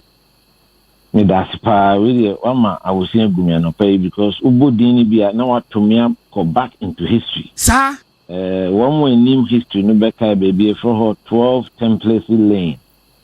Our airport. Professor Eduwa Hinfi. Na uka kakwe samwa uka Dambochi ubo midin. Yene mrantie at the time neja he didn't penny for it that time. Ubekwa ibia Papaya no or Sheikh IC Kwe, Teresa Tego, Kwame Nabatel, Nanado, or no Nane, Dinesi. Of course, Nina happened after 92 conference na ye Professor Dubois. Yem Ranti and the young executive forum for no do Neta, Dr. Safedrichi. Adia ne fenese. Yato abano legon we ya Kake Samuano no ta. Dr. Selby. And so Dr. Kwame Safedu FIM Kolani no see near court 12 Template Lane Airport. Near Ose Okoma, Professor Dubois Trinkwa, and in Colano, or Domo Shawonsa, no Munia Juma, and one on the inquiry near Bay. Sasso Sumwa, ye pewo party mu and neck. Ubeka say, instead of party no na esi esum esum ni pass ne party and you're wrong me dey me MPP osunu na mesom na say osunu no yi obi begina ho a nyina sa affection and dedication and loyalty we have for the elephant na dey asum ni pa na emo me koba no say yesum ni pass osunu no eno na eha party say we are trying to build a party as a cult figures individual and also the end sa enye the mesre party a chitafo womo etie wo se omonfa omakoma no nto osono so it was formed at the time of extreme difficulty in this country so we need to watch akukudro at that time and they said no they say enkwan wo hoi adwoa no bi ade nsa ewram bi no yi mu na mari na in 1991-92 a yechi the party ye committee kra na ye de ehusie former Ejusu MP former foreign minister Kwesi Oseje now office bi wo Koka house right on sa Kingsway building esoro ho oho na ye nyina timi kosie na ye meeting na akeka ensa akeka me na me akola 29 years afina maybe engineer na me adwuma wo Ghana Highway Authority enso bosumi bia uteku na abenya ya kambom na dia koma jini mboaten wo party ekotese onfa moa party jo sa spirit of voluntarism to who ache ye de niema beboa enu buka se free o menne obia de obeti nkofo anu na party ni ba minyare. It is not what we get out of the party of our country that matters. It is what we can contribute to make our country great again. And no na mesre MPP for baby amubia se akenzi a ye bekoi bi hia ne se party na asie no ebenya enkabom na ye hu se ye di ye hu ni ye kasa ye bibia yenyi edidiatem ne ano ya emfrimu ye hu se osono no na yesom ne enya adwumaden entina April 16th ye call national councilor Professor Okwe did a report by we tia some more kind report ne besi na me de mani enhu ye na so all presented report or ye verbal executive summary the me free mu pa ni asemba ko kan o say the electoral college system is broken na nipa pi feel say eno ka ho na de yaw ni bre aba party ma apathy for 3 times. Maybe one young poor meeting no crowd, I'm sorry. And I'm sick. No, I some come. Party. Near Nenny started. A decam for be by. And queer. Because I'm a boy, dear, and we are young. It didn't want to be the same movie, dear, could do that. Young Phoebe been in that. So, I'm just a mechanism of a boy, the Kunum. Pharmacy. Now why a pharmacist and I know from big pharmacy shop. Mr. James on the net try do one Bantima. That's right. So she said Dr. Selbinum, Dr. Sefuedu check them penning for do one him yet and one bar for rare ama party a dose. So inti Mestre the year better obey. Me ye say me me catch the party and say, the me yan say, he didn't go. Better the way I radio so when you move power, yeah, be executive of the party. And now parliamentary, no too many, when the me lose you, when the me say, I know the enemy. Lucy, no, in your bar, a bar. 4 years near day in the movie. You be trapped. Name mum say, be about Ghana for who say, yes, the sign home. To present a more polished image of the MPP. A bema ye party for omakuma to ya. Na ense ye twen ho ba ekwachiri kakra. Se ukwa akon asoja for omo bibi. Ye friend no AAR after action review. Omo commission. Na se successful anya successful omba metrans. Omo ahwe niam ebo a me ye ya na asa anya yi. Na esiem bibi. Na ye ekwu enim no na ye de ahwe ya na montu. Until report by me na my journalist and party no and go into concrete. Then I say Pope free money. cardinals ne ko share them near to omo nkabia party elected executives there are some key stakeholders, campaign chairman, campaign manager, any former general secretary say yes we dey akotene wo saa na email me akwesha them because we don't want the content to be public because nobody designs their strategic plan and puts it out for the world to see. No. And no, and the other steps. Bema when I'm on to the ko anymore. Nanke ya tena ho ne yetimi share report no detail. Na eniema a high anti amaya win. The infant to abontin dey. Then we the better you to dream. Na actions are as you take here. Ebeboa ma party no wa ya akono. Na ye nkrofo a apa ye ti a omo eja ye hono. Na etimi take those actions. Because we share figures of the last election year. Now compared to 2020. Ronaldo, only 6.7 plus. Mahama, only 6.2 plus. Forward to 2024, Mahama just about 200,000 more. Yeah, under any normal progression, you go school and you statistics, a friend statistical progression. And the normal progression, says you free 6.7, says you could do best 7 and now 7.1. After I didn't say back to 4.6. Next, let's say, you ya say, Nipa na Antono, ama, woman called Twab, ama, and the Kenan Glew, because who could taste Bibia. I don't know where I could do. She say, young Crawford now, a Chivea, Nyansa say, as someone or more catcher and in or more pet at say, so one could Twaba, 2 minutes. Infamy. Yes, as no.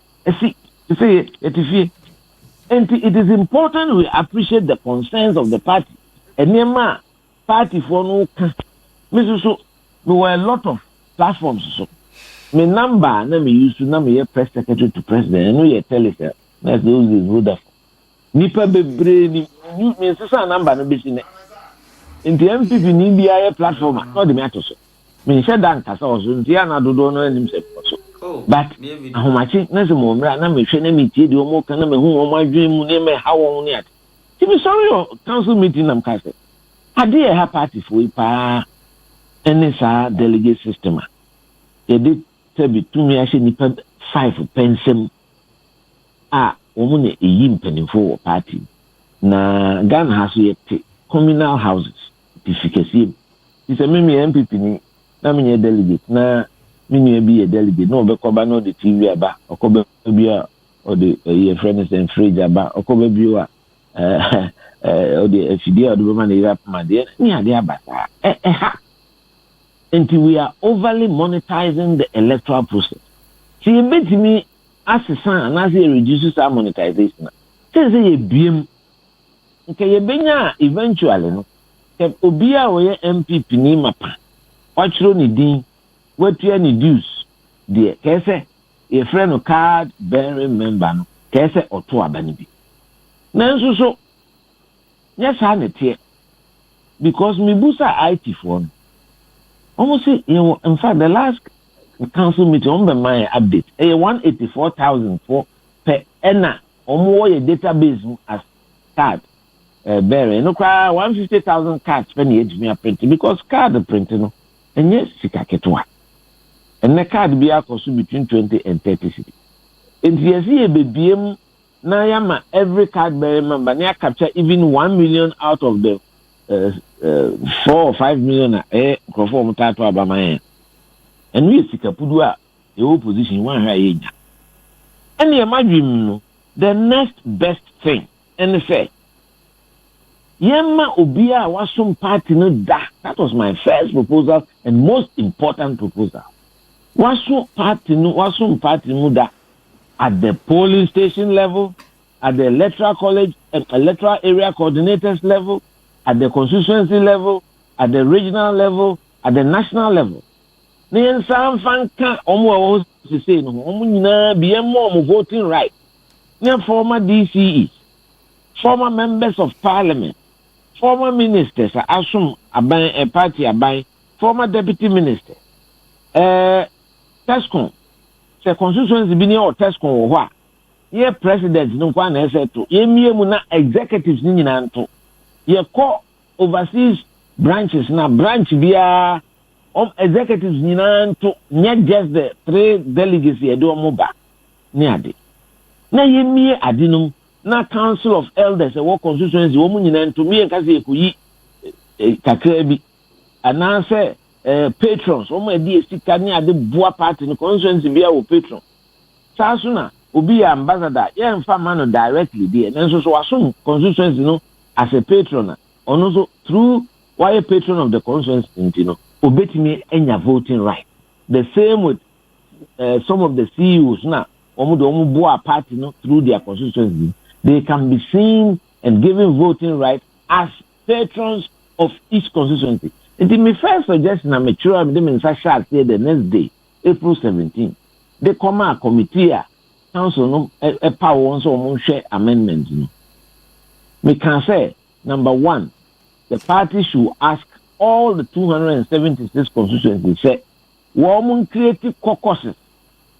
I deliberately use the word caucus so that a much wider and bigger than the constituency executive committee. Because constituency executive committee, other one on count. Ubu minister, Ubu member of parliament 3 terms, Ubu the regional secretary da. And so they say ye mfana nkan ho ye friend. Intimate committee ni se ko mo nwene ho na omo kanasa na family council na council so na family congress ni. That was the first one. The second one me here say na nsen ye de bibia ko constitution mu say say wo mo pray akonwa no omo buru enuma ye nya bibia e no special delegates conference ni ye nsone so to enum. No me feel say ho ni mpaso because nipa na sa conference delegates ni almost just over 800 God nipa 800 there say obi osika obetimi a bosiketio nipa be 500 na was switch election na ye basara so enti after the very composition of that electoral college is not representative of the base. Because constituency be nipa ba ko na to chairman pe na the san ha dwen kra na say overseas branches na obi anim nipa dodo e wo hot say China overseas branch and now Norway omo ba the 3 delegates say China omo ye 50 so omo ye 100 meaning na Norway nipa sen na MPP wo ha nti omo di nipa 3 beto aba na bantama and say ayawa so central baby a wo say nipa ba ko na eto a it is not equitable enti yenyi sai ni free so enti those were the 2 main proposals I'm here and I'm this second a third one that to say it me expanding base no city they make na the former officers amabodi nyina ebeka current electoral college now which is about 220,000. Now you come back to electoral college and you use 2018. Now you come back to electoral college and you use 2014. Now you come back to electoral college and you use 2010. You can't even boomer. Now you go to those days you use polling station, but you use ward system. Almost you know do no atias and now no pay will be from 1996 ni also kwabna asema o kan matenti me frewa ashe omuma nam se a 2 minute mo honam ewo so say kekani nyina aboma o he betwem ba million bi kwa na yakodu 2 million sa executives e mo mbie se bie free so na say the share constituency ni sa constituency bia o mo ni mo because me papa constituency ko mu constituency kumawu me say ejadu say o that yase o mu ye enti say to aba ndi ejadu say entubi adai omo na die sika ya ho de etitire party no 1992 uko agogo no manti ke fans obi se eja sabre wonya ne ba bi kwe enti so ha mo nto aba ne adentra ana sa comment share na say mensa a wo mo na peja party si hoi enti ene ye to aba mo nto bi ana uko bantuma Dr. Anane a wo ye student ye woteka woni Ashanti students wa penimu a na edi na chi ni ade ye ku start party o kan wo mu ana e hyase no pa nti ono oto abanye yi why former Rose minister why be multiple times member of parliament because only be the same goes for people like S.K. Buaf. Jada Akunma was why regional minister, why MP multiple times. And then in friend. Yabema or Eastern Region Alliance for Change. Yabema of Kuforidia. Kuforidia on Engineer Patron Jamie. But what I mean, na one day be we quite the say meet me aka. One day me call Goyle. My cast match the bear for by me more baby could do the bad the mecca. Me call Goyle. Me call ye na me say me share Ferris managing director. Yes, say Pempe. Yes, say your friend say the personal assistant no is not on her seat. Intino Wontumi verify say I was in Behu a year na kwa was a Prempe. Hey, and I see so if it the PA is not on her seat, does it mean say the work should ground to a halt? So I know one want to be fresh a home course or check you was so afraid no the PA is not on her seat. Hey, I said me to be that and it's a metinasi. Menesa me yakwara.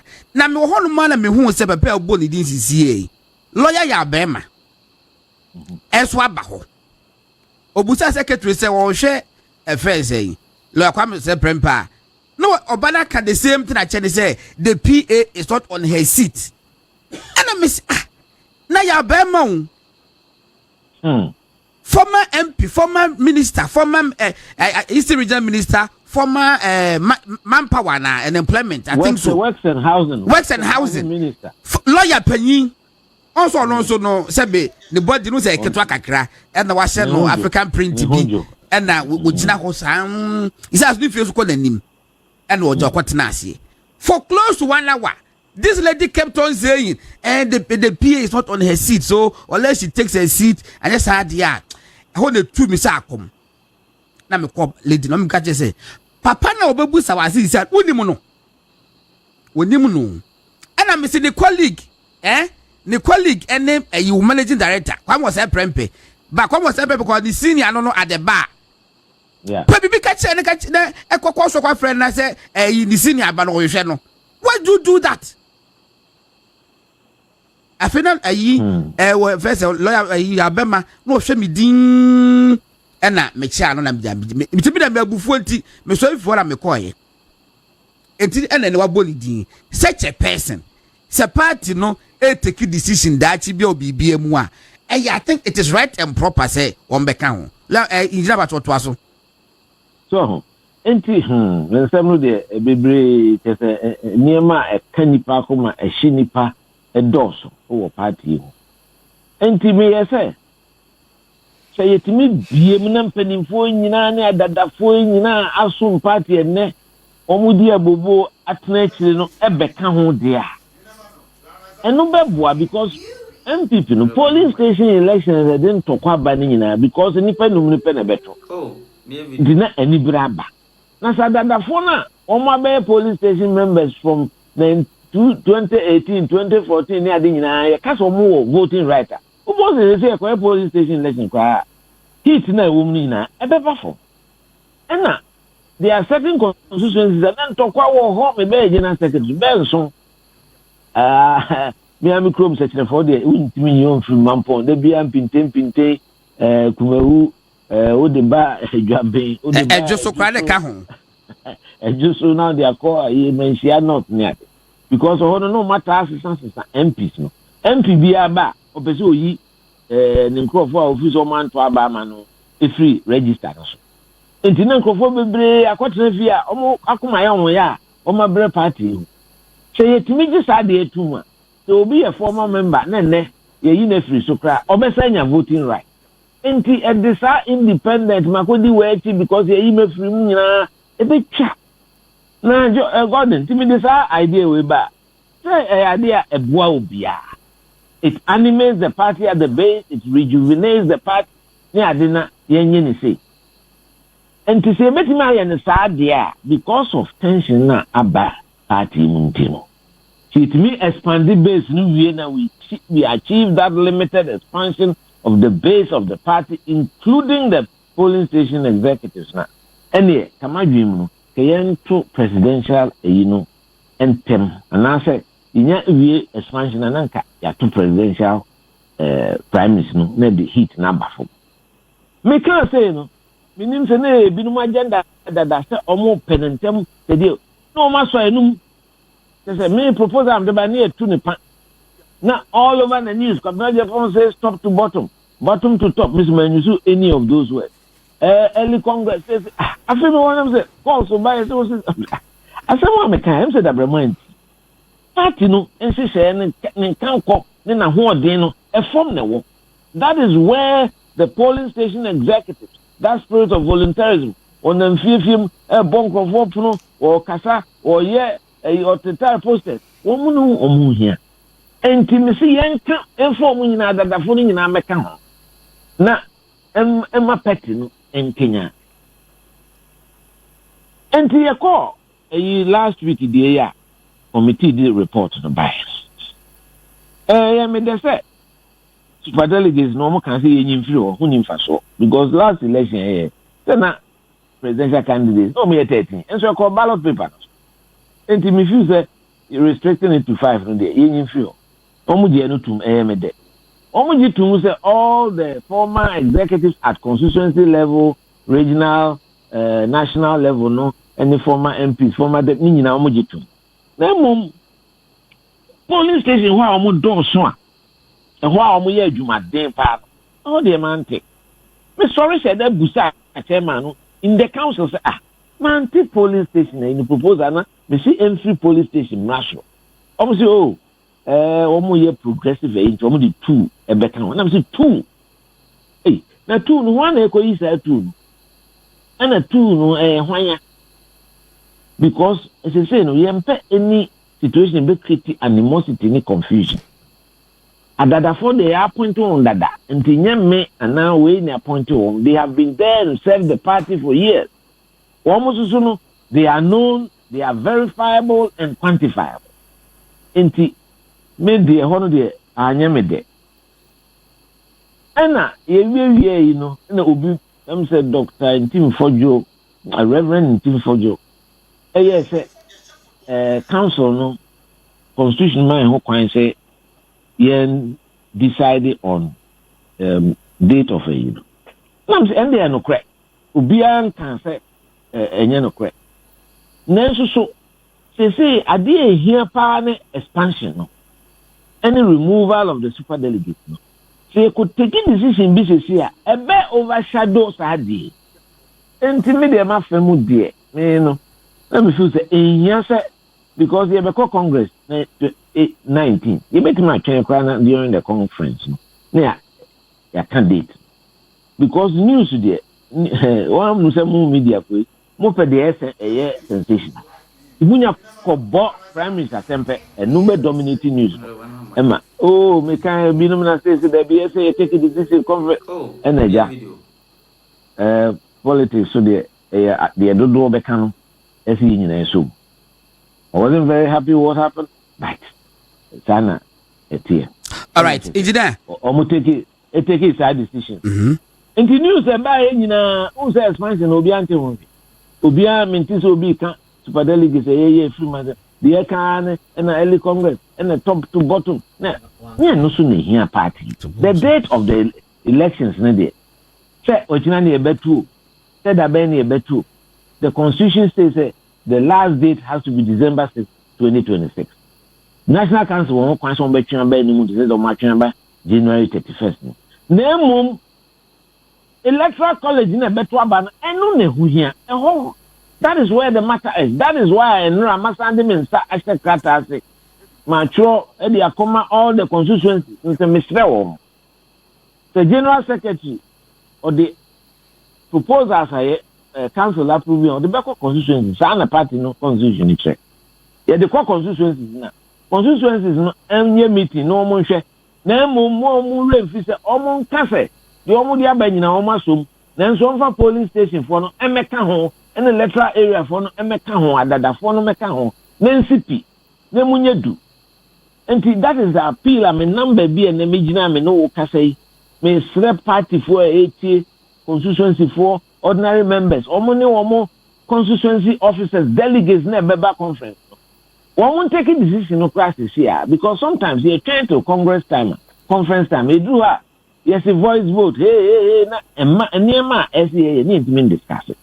And to me, some suggest the National Council said, Yebenya, the General Secretary the proposals no come constituencies now. Constituencies organizing meeting, large meeting. No one taking decision. Say, Adia Modebay, where ye pay, see the baby town. Engineer, facha me, but our crat out the Koma mono, me will be waha.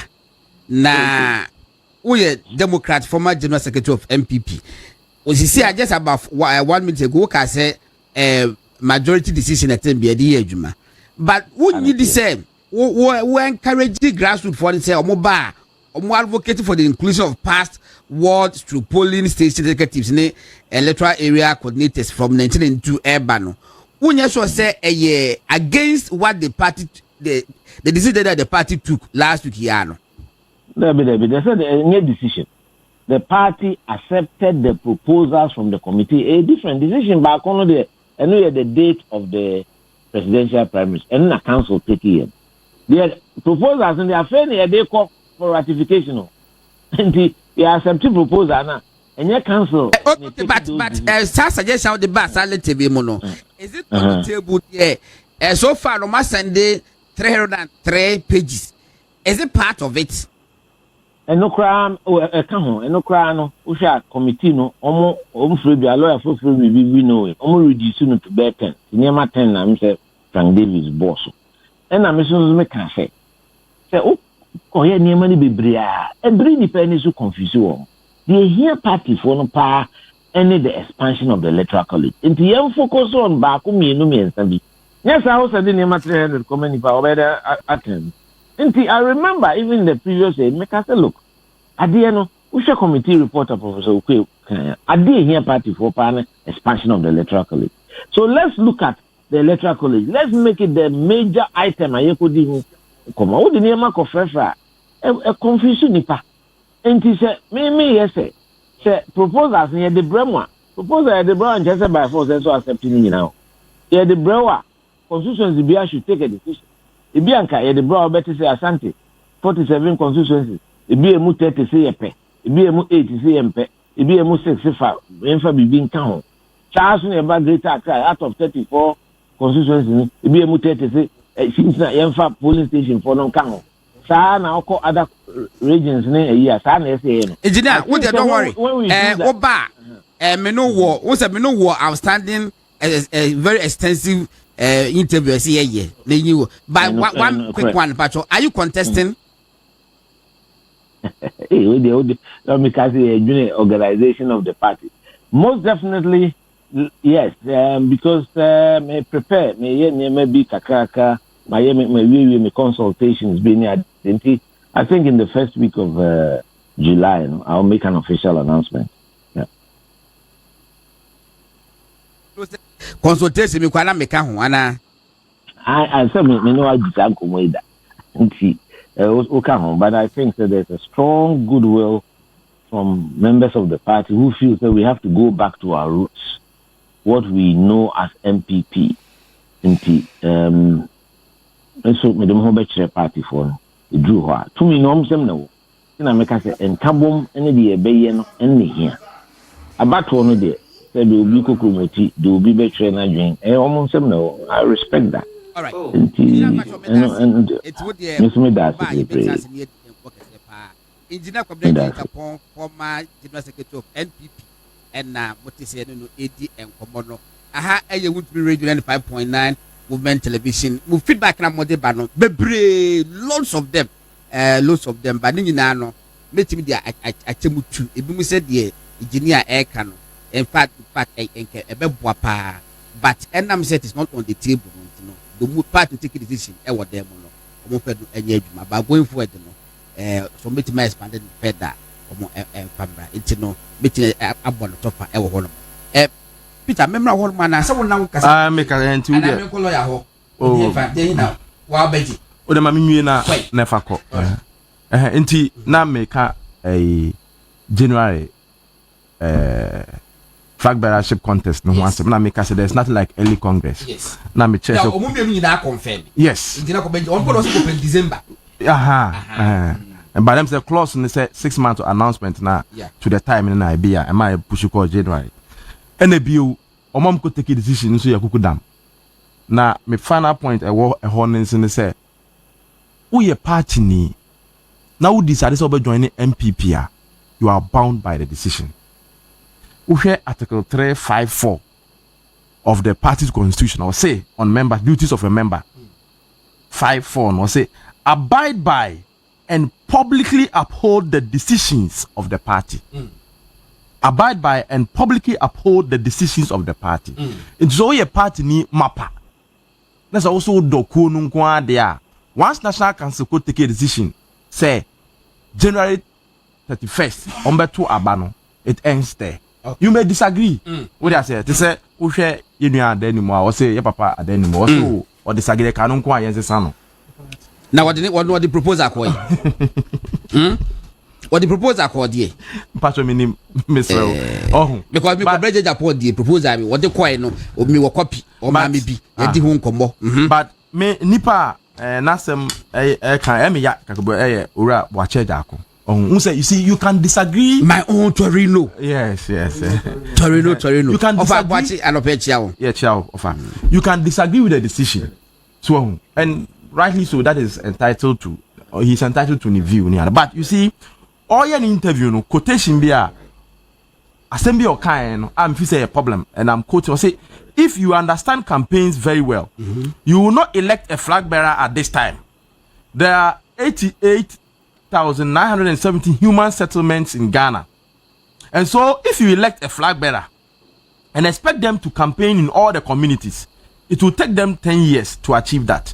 But if you have 210 executives from polling stations, they can successfully campaign in these communities within a week if 2 executives are assigned to each community. But so is he saying, say, at every point in time, people will not have polling station executives? In any case, say, even say, Oma amendment here, proposal which one are likely that engineer can say, you have former executives make any former MPs ne mpanifo bi mra meka ho say likely say bi on begia to me former chairman former secretaries ne ade which means say even say police station executives omo we say some mpa they will still have opportunity to vote in the new one amended year ebeba hia say ebeba no but we are up to 11 you are up to 11 about 10 until it will be 10 minutes krempa you be 10 minutes to spare until bacho obia 10 minutes mama for 10 mama obu onon kwa 15 most of the time na so a mo to share so dey stop to aso o dem this ukuta the next 3 minutes ebio ohun o shepa the division aba party ni mu kese pa presidential candidate contest no unim say yan kwa be kasa wa hai even o ka me bi kra wi a obitimi frost ada wo asem ya o kan o support we ntina o kasa na o support we ana me and my sister only ma kunto kwa oboase ose wo asem ya no so kura we for na ujinam na flag bearers contest kura starting we critical analysis ko thank you toy hwense mekosi obi say ni supporters ya ko ye ni say any ade bibibie no ebesi party ni mu a ye deduce no to either say ujina party candidate A or candidate B or candidate C ti ye na free wa na eno to atwa. In any case, at every point in time, there will be polling station executives who have to take a decision. Likely there will be addition. So why? Oh, enti medem master Mr. Minu anmo abamu no. Mesre. Party not take a decision. Umpo, you take a decision. Okay. We should not insult the intelligence of these high-ranking, respected people. Amako take such a decision. Amako take that decision. Let's respect that. Me papa bako, Mr. Asare, was say, yes, abide by the decisions of the party. Good, but we can also critique the decision. Yes. Until that would happen. Mestre MP before man tell him about one as most social media na attending as a professional. As a MPP come meeting one day, Walisa Hotel, would ya could jina ho. ojina opposite side ho ko na hwe mpanifu a ebe wurem na hwe mpanifu ebe wurem wo do mu so mu wurem mu saa na wato ni na de akohwe wo fie bebe wo firi no busa wo se ka wo fa bi wo mpanifu a ekwika ba ko wo busu ma kenye bi keni munyam aba enti wo nya saa picture na wo kasa ebe ye ho bete kakra ma menko ebo ho ebo bra ba just and ask me samra how da mami ko ebo ho bra just akoso mu de o menya akoso mu nkania yeah anope ma minchia na minchia etefo a hwe I think say mechia yenu akrobia asante tago yeah tago man tago na mechia alaji Dr. Mahmoud Baumia and go what the alaji kanu amplify it tago pacho alaji sifre no intino yenhwe MPP issues no MPP has always been here they be ameka say the ekoso no whether opesa we president opesa we party chairman opesa we position be our own party no the say as a party person say it is the MPP as a party no and a paramount enti what the bia obey bia no adi bia obey as MPP ni as whoever you are no say MPP no important now because there we here whether we Brian Champion camp whether we Dr. Baumia camp whether we him fano we here one MPP to come together to prosecute the agenda nti okasa obeka sakra na ese hu se no ese hu ti history beka chen say 2007 time nipa 17 ekọ contest for flag bearership nkofo kasa bebre eduru bebre nkwa na candidate na kasa om contest no omutumi hia ekasa ba supporters ni bi ehu nipa no wini na no omutumi ben no to the extent say koso atse na na adokra be president nkofo bi nsema na aka in the past into no omutumi ba na ado nchen nti say nkofo ye careful na ye hwede ombeka eba no NEC and a National Council meeting your mukoya. Yaka Peter can hear constitution of MPP one of the important organs of party no National Council because we share the category of people are omokwa e could take his decision na. Inti now I am of the view say once a council take a decision democracy yenim whether we support you what them hey class captain on studio in tem ebinum coffee ebinum coffee ebi so epe de oho and ebi so keka no mabum eno nche say eyebone nti once a bia ne de ope waka wo de obi aka ne de ono abukojo mpon asem okay ama me bigger understand of the echo so enye proposals ekọ ni na no mbeji atum nti no let's go by what has been decided. We are party here. The one decided said the Beko conference no. Let's go by it. Because any bibia obeka bia no na ebi ebeden ebeja too. I think after the meeting no ye nuanom na mpinfom pese omo intentions no be declare ni ambition. Anya bone. Me tie as MPP ni a me pe MPP. Me wo me nipa me pese be flag bearer. And na me feel so no so na party no ya de ne kwa be yi wiki mu one of the aspirants former DCs ni MCs ni I think honorable Ken Agyapong camp issue I don't just say bia mo ko share ni na kwa no they support him dabi me no kase kwa omukọ some more mountains former MDCs no omukọ share another omukọ retreat mameka assembly church makoda hotel dedefo who say papa usankuma ekobi papa usankuma ya so be refi so ko bi 17 no count okay and omoba western region western region also free yeah there was a meeting na papa usankuma share western region delegate no mote say candidate back on so here at that time no so candidate ni na so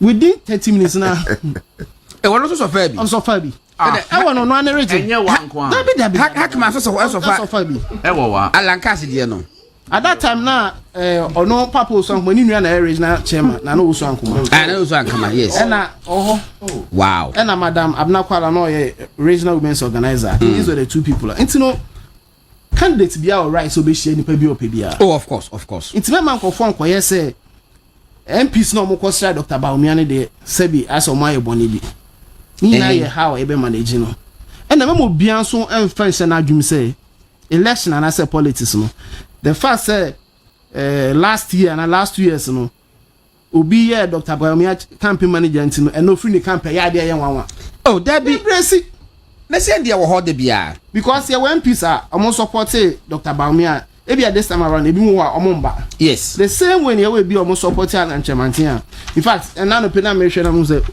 MPs ne supporters in because no more honorable Chemantia be akọ honorable Brian ho they say Dr. Adumaki Kisia week more person be one so onye MP former but that type of parliament say no support Dr. Baumia he has never been Baumia he has always been Alan exactly it's always been Alan enya dia say one ma if I even sticker you see mommy hwe dem be yi sticker se ma ya wo kicking sticker wasn't a Kufuado sticker has always been Alan always OPK always Alan memi nua wa free mu John Kuma always Alan baby bi na sisi na omo se sa omo adwe na mo ba ayi and so today they think say omo ntimi support ayi a enya hwe enya news na ro mo Ken Agyapong the campaign manager wajai the campaign chairman omo nyina ejai na meboa but wajai new people no mo in fact room krompa ba say omo ja call another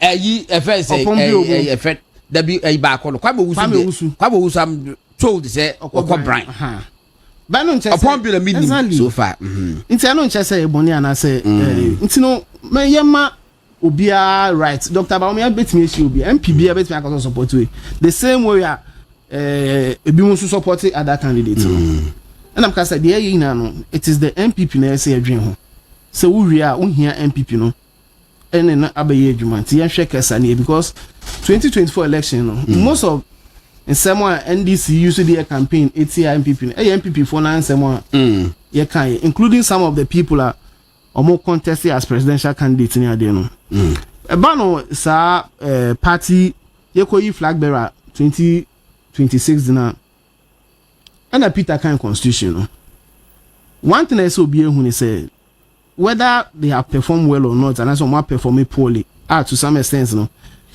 many ebi mu ya adwen no the current executives from polling station to national no omo mandate ni entwemu anameboa nti no party for no ebi mu mama nkasa say we mu ade omo they are there illegally and I say they have until 2026 and 2028 polling station no ebi so yes you see ebi the same party exactly nti esun police station for quite time esun police station kwa na ebi kra de un say ye bi before asana ebi mo on ma omo extended the following February if 13 February and the prior was February 2022 so it means that omo am to aban na omo mandate that so no but even that the national council no e mandate over can say as no yes edu baby no na executive no time aso but the party took a decision say omo extra years be to be a month be to be as in yes as in before I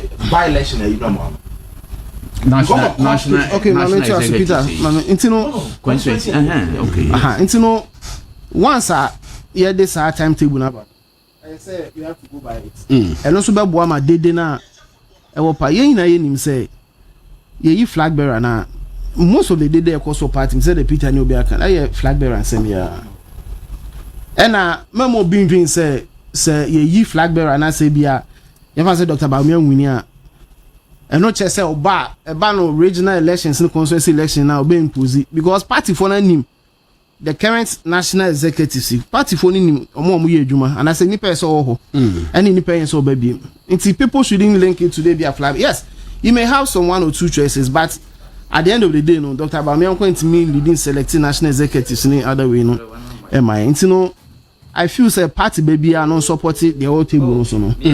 Na me enhwe ni because Gordon me the man be say no. O share this flag bearership issue here kan ya. Yeah. It looks NDC for crampo no e person mo kire MPP nimpa on be flag bearer. Anytime as abc bia no. E say who said the opposition condemn no more no. On no musuro no. And I say party for no dream home. Because from 2007, ABC 2016 and now for the winning election. We show be so million coming compel and you say on says I no nipa no so for the sakufa be nipa no NDC ni. So me whom Manasseh mo kofu bi girls be on church no be oh so MPP and come on ja ba me no for say and yeah NDC for the Manasseh zero ye post my NDC girl akon be comment here say aden Dennis Abuajama na Juma na Manasseh was saying that Onu Philly said the best person is so leading MPP now Dr. Baumia. Yes. Yeah, Manasseh was Facebook because he has maybe marketed, he has maybe I'm about bra. Yes. Yes, you know the party people should listen to the MPP phone back and but yeah sure being so made the party na marketing no. Me last time back and say comfort me so yeah the doctor do boy one prof do boy one. But ebia se party and they call one is he say I'm can say ebia party repeating na aka 2000 quote me then and 98 and 96 go be win aka winning election it is a we na ga so Dr. Bamia doesn't qualify because he used to win the media makumemu no we feel say they are turn that the enemy no da bi na nipa ko kasa no won ko primaries lose win Aqua primaries and lose. Also, be sad baby. But you think that Aqua national elections on the second chance. Yama a coin down na me de 2 legs good, 4 legs bad. Dr. Baumia lead party. All right, Mati Ebuamwa and I'm telling Kano. How do? And then who 2 issues so kaso be kan me dasi. Eh. Uti so now so e nyansan wo. Me dasi. Me fa ni thanks for the compliment. Yes, Alaji Pacho Yanko. You see, all can now also be free party. We know, cause or supported candidate be the last time. Now this time or another. So Ojawa, it means that wajawo ko be no onye papa enuntina okoye. I think that mentality here wrong. Ye nyina ye ka Alaji Inusa 2000. He was Kufuor's campaign chairman in 1996. He was part of Kufuor's President Kufuor, then candidate Kufuor. When you say 2000, Wajai party no. No, a campaign manager. Campaign manager. Campaign manager. A campaign manager to Kufuor. Yes. When you say Wajai party. Yes. Alaji Inusa. Alaji Inusa. Also Kufuor. Ntime we then call NDC. 2000 we need. Oko NDC no ntime antina ho. Say the Oba MPP are not to take. There's no way. Oh, so Alaji Inusa. May his soul rest in peace. Now the food name is Ekrampo. Alaji Inusa na ya friend Alaji Inusa. Now they are more about the party's constitution. I mean, Obia can be me. My interest is about the amount for count and the unity of the party. Contest ne kon presidential primary. The party no what decided we as for that one is settled. As Peter is we always say it's settled. So the no 31st January 2026 is settled. National Council settled no. Now people will be contesting. And I say almost supporters and the ombe canon will show whether nipa no be win no. Say ma ingredients I remember NDC for ombe use against the candidate. Obia name their course 2024 near ma amount for kai. E binomo almost say mo blame the 2024 candidate say on the my lose election no. Or no can say MPP lost the election in 2022. Now 2022 now Dr. Baumia na MPP candidate. There be. Nte o school bi our bo schoolmate din say wakaniama bebre. Aso ko Opokuwari. I'm Opokuwari, yes. Sticker wako. I also Opokuwari. MZM say Opokuwari it's a very good school. One of the first grade A schools. Now so we producing ABI no ma they say all the PV be koi. Correct. It's all meaning power. Nte say check it. All I me koi. Yes. On say also tiso na so nyansan wo. That's say check it ebinomo omo kasa ya omo kasa. You see MPP for home. It doesn't matter the time on be presidential promise at any material point no. MPP delegates, no, people take them for granted. They know who will lead this party. If you look at MPP from 1992 up to now, at any particular point, they know, say, we and I no coalition. It doesn't matter the number of times Nipa no be contested. They feel that that person is a person who should be. And I'm not worried though. The only thing I'm worried about is the messages I be coming throughout the campaign. No, those messages here they will be used against the eventual winner, the contest. That's what we should guide against. But as for Omo can religion any in the friend say was the first year we slate no? Yes. I was say maybe the coach soon Paula Fuku watermelon. Yeah. Any Ken Agyapong me call watermelon bi. Me wo na no. Aha. Me call I think say me call ya wada. Enti me hu ne ma e call so. What can I call flight. In there so me the flight na call. Assemble crane. And come the motor come motor ka ka so the motor. Oga car anka make say ma B2. Na me call ye no. Ye hu ye tete nkomo e koso se na na kufu alu slate. Yeah. Na kufu alu slate ni 2 chairman na nye Paula Fuku. Yes. General secretary na nye Ken Agyapong. That chairmanship was confusing. I said na kufu alu ka che Jake se mo contest. Yes. Ana me boa e ma Jake abufu za ho. Ti do afi no support to e fe ni se. And Jake Fedowari Steven team. Yeah, team.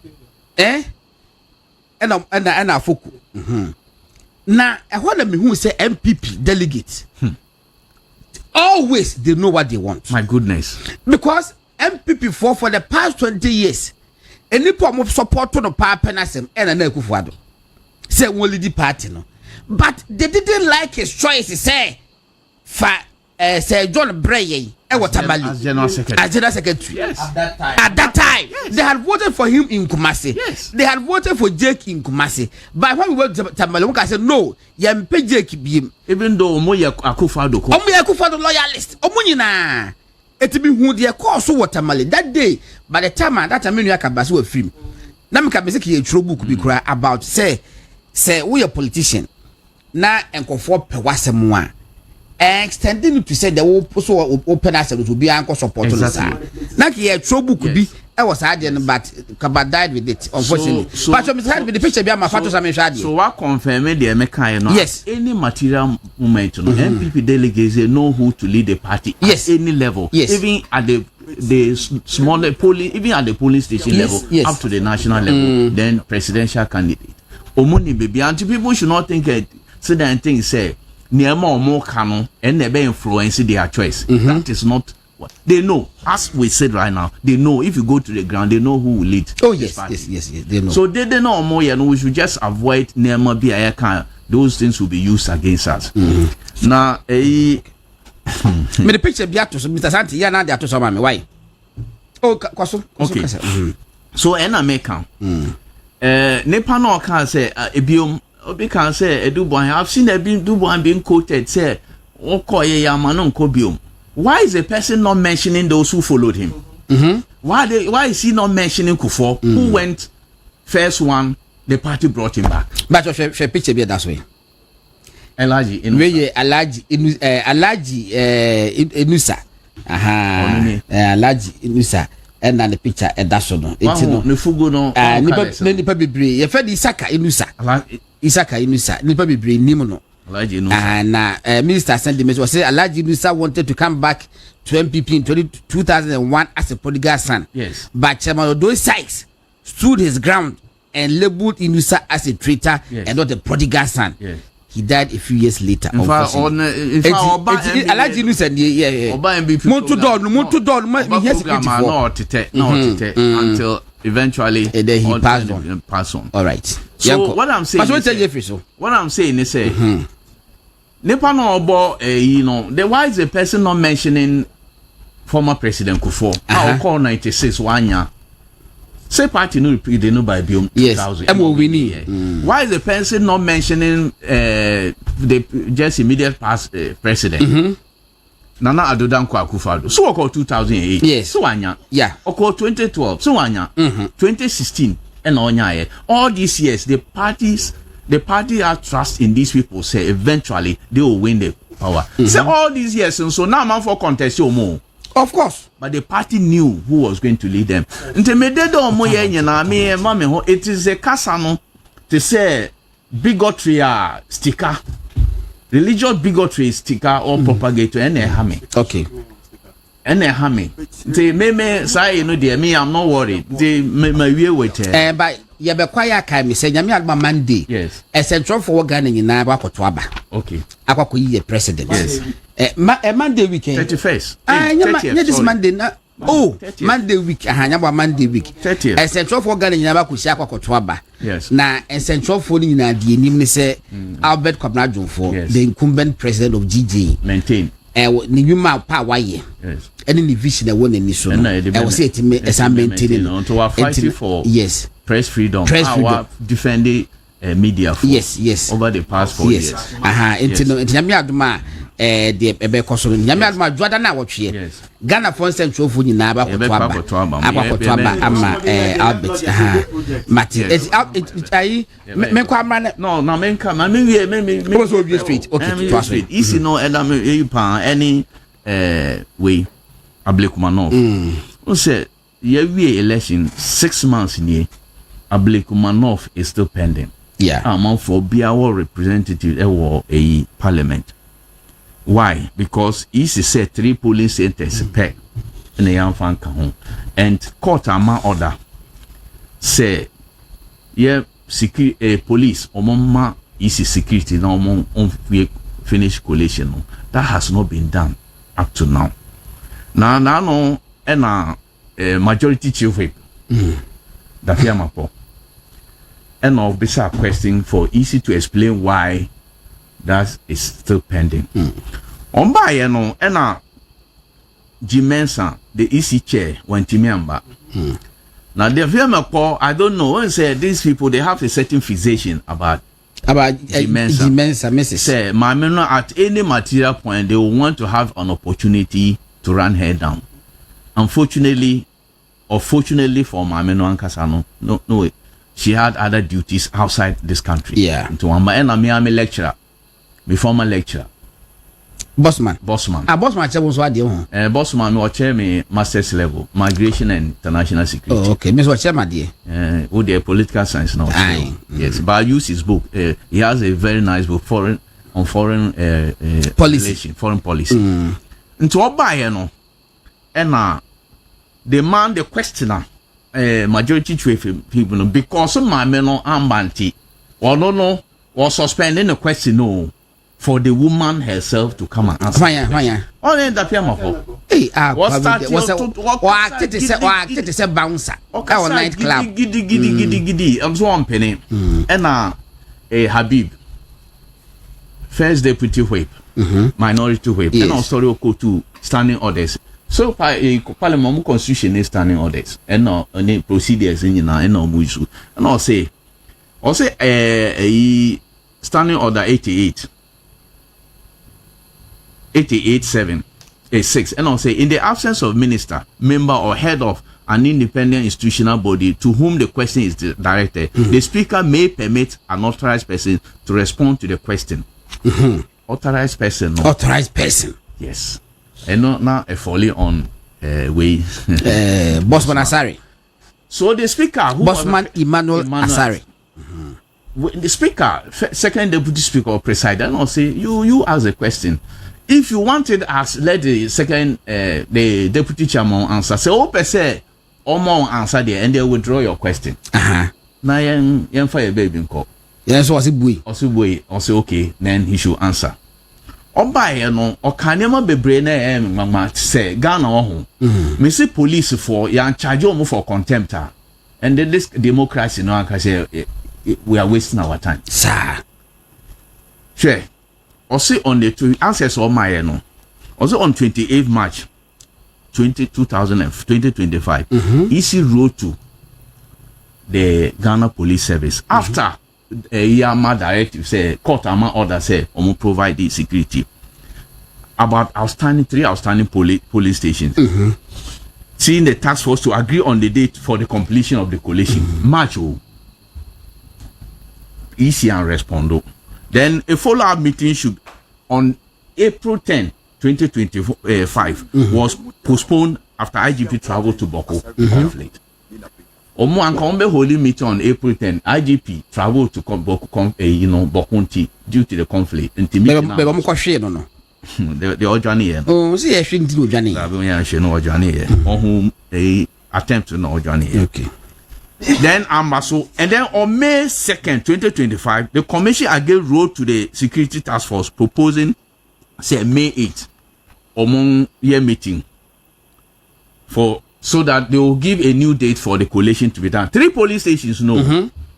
And the date was set on May 15, 2025. Yeah. However, just 2 days before the scheduled exercise, the police wrote to the EC. Sir. Yes. Wrote to the EC on May 13th. That is so on here taking decision on the 15th. And on May 13th, they wrote to EC say there was a pending case at the Supreme Court. Police for about the same collation. But was the police stopped? And I mean, was there a stop? And I mean, I say police, somebody will have to charge them for contempt. And a meeting because of that, Ablekuma, they could not provide security for it. And maybe say, easy no ankasano. And quite now, o message be about me, David Mam. And I say, easy with all this. What is the role of AG? And on much more say AG into a modi case no Oman alerting AG to intervene to give them advice on what they should do with the collation. Up to now, May 13th, the AG has not responded. He said they are all interested parties. And I see AG they are part of the executive police. AG and the police, they are part of the executive, and their interest is that this thing should not be done. The collation should not be done. So what I'm saying is, I think in this matter, EC has been so magnanimous. Yes. They have been so generous. It says, we want consensus from both parties to declare the 3 results. The police is complicit. Man, as for police, it's a matter. EC in America said they've been generous. Yes. Me suggesting they say the police EC head office a year center be a year quite 45. Yes, a security. Yes. Me lecturer Oba he say EC for they don't gazette collation centers. And therefore they decide where they collate particular results. Yes. Me say because of a year we calling now, there's no way Attorney General Bema say green light. Attorney General in the first place they don't need it. They don't even have locals in this matter. Constitution now clear say each and every conduct election in this country without interference of anybody. Until me say what they should do now, and they say it's obvious this security thing will not be provided. What they should do is say they should invite the political parties to the office. More for more reps and bra. And 4-4. We are going to declare do the final collation at our headquarters. The place is fortified. What would you Jimmy say? It's a security zone. Now I'm declare results. If a political party refuses to be part, declare. You know what to do. It doesn't invalidate the if you have it, you should go to court. Per 2012 Supreme Court ruling. Yes. And this will be the solution, because if they want to wait for security agencies or police, that Ghana will be, everything will be in abeyance, and that is not democracy is about. Audu Mahama, managing editor, the custodian newspaper. Akwabise was semi out the topic biaba na or evidence or yen discuss one day. Ebe ma Wontumi kan asem for. Was say freedom is coming. Munti asem you. DNA testing will be mandatory before a child is discharged from the hospital starting January 1st, 2026. And now Omode Health Minister picture abeka ho obi antimi fa samra be ma wogana contract say we jira wode na wo no oba me social media sem me fa anya adwuma me no it can't be I'm not sure the test agent mandatory say I think it was obi wo jire won trust wo jire say wode na anya ma ene mo nya bare na we ya sem be our abusa for NTB na about 10:35. We've got 25 minutes to go. Lawyer Okutebi was our lawyer. MPP sem Okay, hold on. Minia. I think saying the kind was say in MPP ma. Yet yes say part. Emma enya MPP ni baby ade. Say we jina benguma na we jina ni fa say party no edin be say. Me sa ka say MPP party Ghana hanom yet to aba based on party lines. The flag bearer no matters a lot and the message. Of course. But party no is very important. And you say we go be who fi say o create suspicion say a ko ni nyina ko take decision ye nipa bi nti no mokoye santi no na ogu party na nkasa ho fi e ma party no ho enye den enya kono enti ba bi obi agina bia no ye be say yanhwe party no na ma yengu party no ho fi e very important. Okay. You also go party no ho fi a campaign be na akwakoye ye flag bearer na wie ye fa say yi wo nipa wo penasem ana nipa wo ye adwuma ma no se yi sa nipa no a obeda kwaton no nipa nan kasa no ntimi wini ode ogina party no osono so na what na kwako wini enti ma ye nye campaign e bego obi ho fi na ye nya suspicion na ye try say be build a strong institution in one breath you see unity but you create suspicion and okre say most times no omo create suspicion nim say no mo kan nyina na enye sa netie na for convenience enti ne yesa yesre party emma no yenwe omo yenwe grassroots for no na yen ma yenkeka omotiri emmom sa ya na nyefe enti we eye futuro a me de beko ama party no nipa yenya omo a ye no omanya eye NDC fo ense bebre ho no mo e o se timi ka ho asa even though presidential primacy by Basu I think that we still have a lot to talk about efa sania amemu kreko amemu a omaye timu asise insecurity o kasakra na uni se tradition to emu ordinary citizens enya kwan enkasa freely eyade a wose ye focus on na yen mfa akwanya emfa nso pa ye party mpanimfo ene nipa asebe komo ye papa mu anaso mu ebusu mu a anka ebeye de mama ye nyesa ye nyai we ewo asumwe mu we ni asumwe mu ntira meka se ye to no esan osunu nti enti mesre ye nya akwanya na ye kasa moma ye nye circumspect na ye nkasa ye ema party no kaso ayi ade yenkan ensemo a ehote emfa party no there will be disagreements of course the makra mpo no somoko but akonya kitwe bi ebenya bi ani atiesim social media ye free party structure nim ni atiesim social media embo bia ayam say enipa be bradwe mu say when you seem to be fighting against the institution it means say you are on the right path and you should be given the mandate. Now, stupidly, they don't know, say, when you become the leader, you are rather going to lead the institution. Because you are not going to lead yourself. You are going to lead the institution. So, let us fight the institution. Almost a system candidate. System one. But candidate for who? For the structure. Actually, the system candidate in the grad immediately who be cry, yeah, because minya kwenya ebe ye aba edwo aba min kai so bia hwe in line se min kodi particular personage ni nyina propaganda. Unfortunately, this propaganda intimi fanko NDC for so omo ne hia saa ahoden a ye de kutia MPP for ma no ye hia saa ahoden na se ye de be hia NDC for because some near to a gum say National Council for no do na no ewo Dr. Mahmoud Bawumia unfortunate near to a gum say emwa ade ba ko mu say ye kasa na say empenfo ho nyina yibu o manim tia o sabi omo ani omo epesa mutimi take decision very sad what me ahwe president Kofu ani mak akase obi ehwepo no in line president Kofu really really eti mo ma yenya sa enti obi ti se Mark Menu Obi replace McMahon into line. Yes. Obi to say honorable the venerable CHM Sabusu. Obi put into line. Suggesting say omni conscience. Omo obi na bachelor omo say sad. Na my party no say. So Obi say na Toshi. Why ye deputy foreign affairs minister at a tender age of around 30 something. And no a deputy minister foreign affairs. And the Wababi drew say net or support to be and you who did dinner them. Mame Koka hold my Koka over 5 minutes. I mesaba. Oh don't mesaba. And I will keep to hold my business also. And a clavier. Me can't be a so. Why then?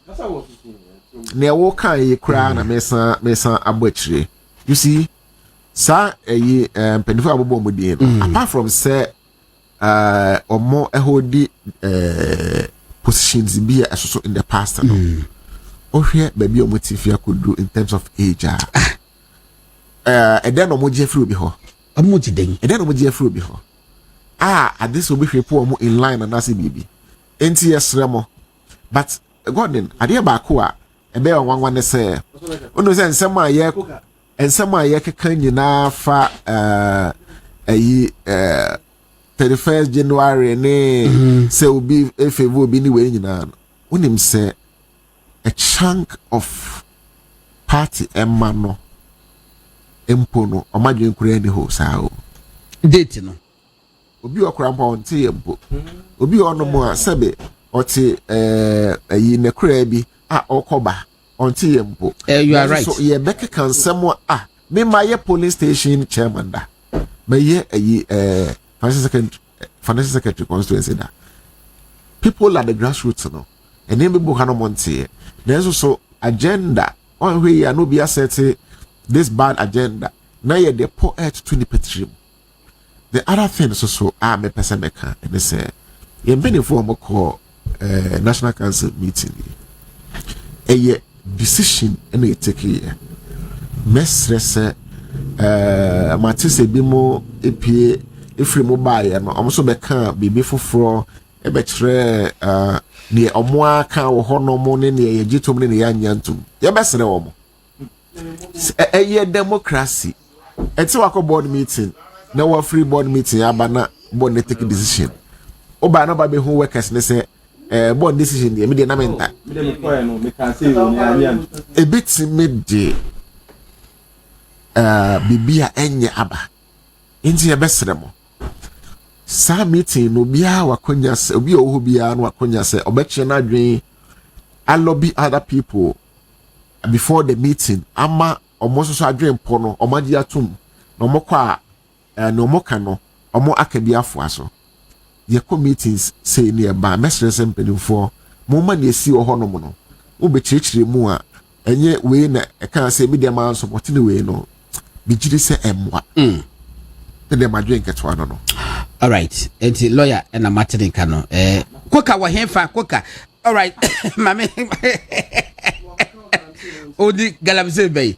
Wa ope galamse ye krada that no mame. Mame she akaje about 13 but for Koka mame na want us na ye monitor ye sorry so. Na obi the message by say Dr. Mahmoud Bam or say a dear e one say besa me bonto for say e dey no wan say MPP for e person mo forget it fact say ma ye lusu here no mo nyina ka say as if it was the candidature of Dr. Mahmoud Bamia but ono betra ka say it was the candidature of Dr. Mahmoud Bamia nti and na ma MPP nya more than 40%. There's a different person now.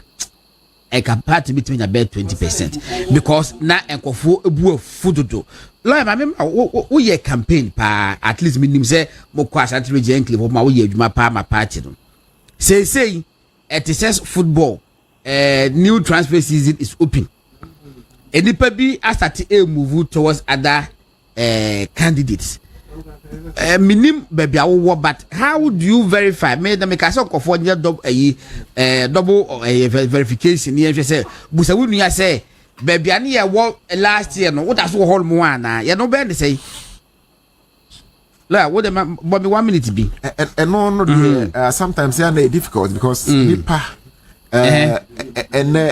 Ghana near to Abano, sophisticated. And sometimes, you know, say one man or pan, I won't hear womb. But me Daniel free question on no maka, maybe I remember some America. And no say, and they say, what Gwen Gordon, and they say, one will say MPP. Ye de yura Professor Dubuahin. Echo ye. Young Fananko be mono. Once a party na sign say be ampa. Na party no ekipu on no debia no wose na yekoye nim. Enti mesre se eye one mistake en was a party no eyi biem. Eye contest na yeko. Yes. No be wini bia beko. Ebekwa ko di enim. But clearly ye di kan aton obi edi ahodi nyina ama nipa no enya more than 4 million votes. Yes. The first time. Mama Irenfi Ora John Dramani Mahama our ye president endi. Odi president few months. Yet no swaba. Cotton September. Obedi president ibiem. Certain presidents no will lose by about 1 million. Yes. Ene wasamba ama. Wasamba besa be rebiem. Am wasamba. Yes. Esa be winning. Na entrese NDC muno ememe ni mu. But me gidi se na omo hwa o start a reinvent the wheel. Anase ye pushi kakra ebi ye. Unfortunately no candidate na ushia no candidate na MPP for so the number a number of times since 2008. Into na oba be household name. So what I say, say ya build ubisa. Ye be yinas in chain near constate for zero na. Into obi wa MPP mu no be can say no abaye wi one contribute to ebi. Ebi anka ye campaign essence and awoye ye na anka yen lucy anka nipa bi ben wo etko aba ebi a oni ye bi kura no ma lose votes ye ntimi blame candidate no on a ticket of the party. Yes, and party no so ntina bi kan say ye osoro no isunti ye and okoto ye impeja ni ho mati ye nware no na ye mpe the right person Emma Nentna so. Okay. But Mama Mayan San Quechi. Medasi. Maybe I be doing the Yempem Quedim.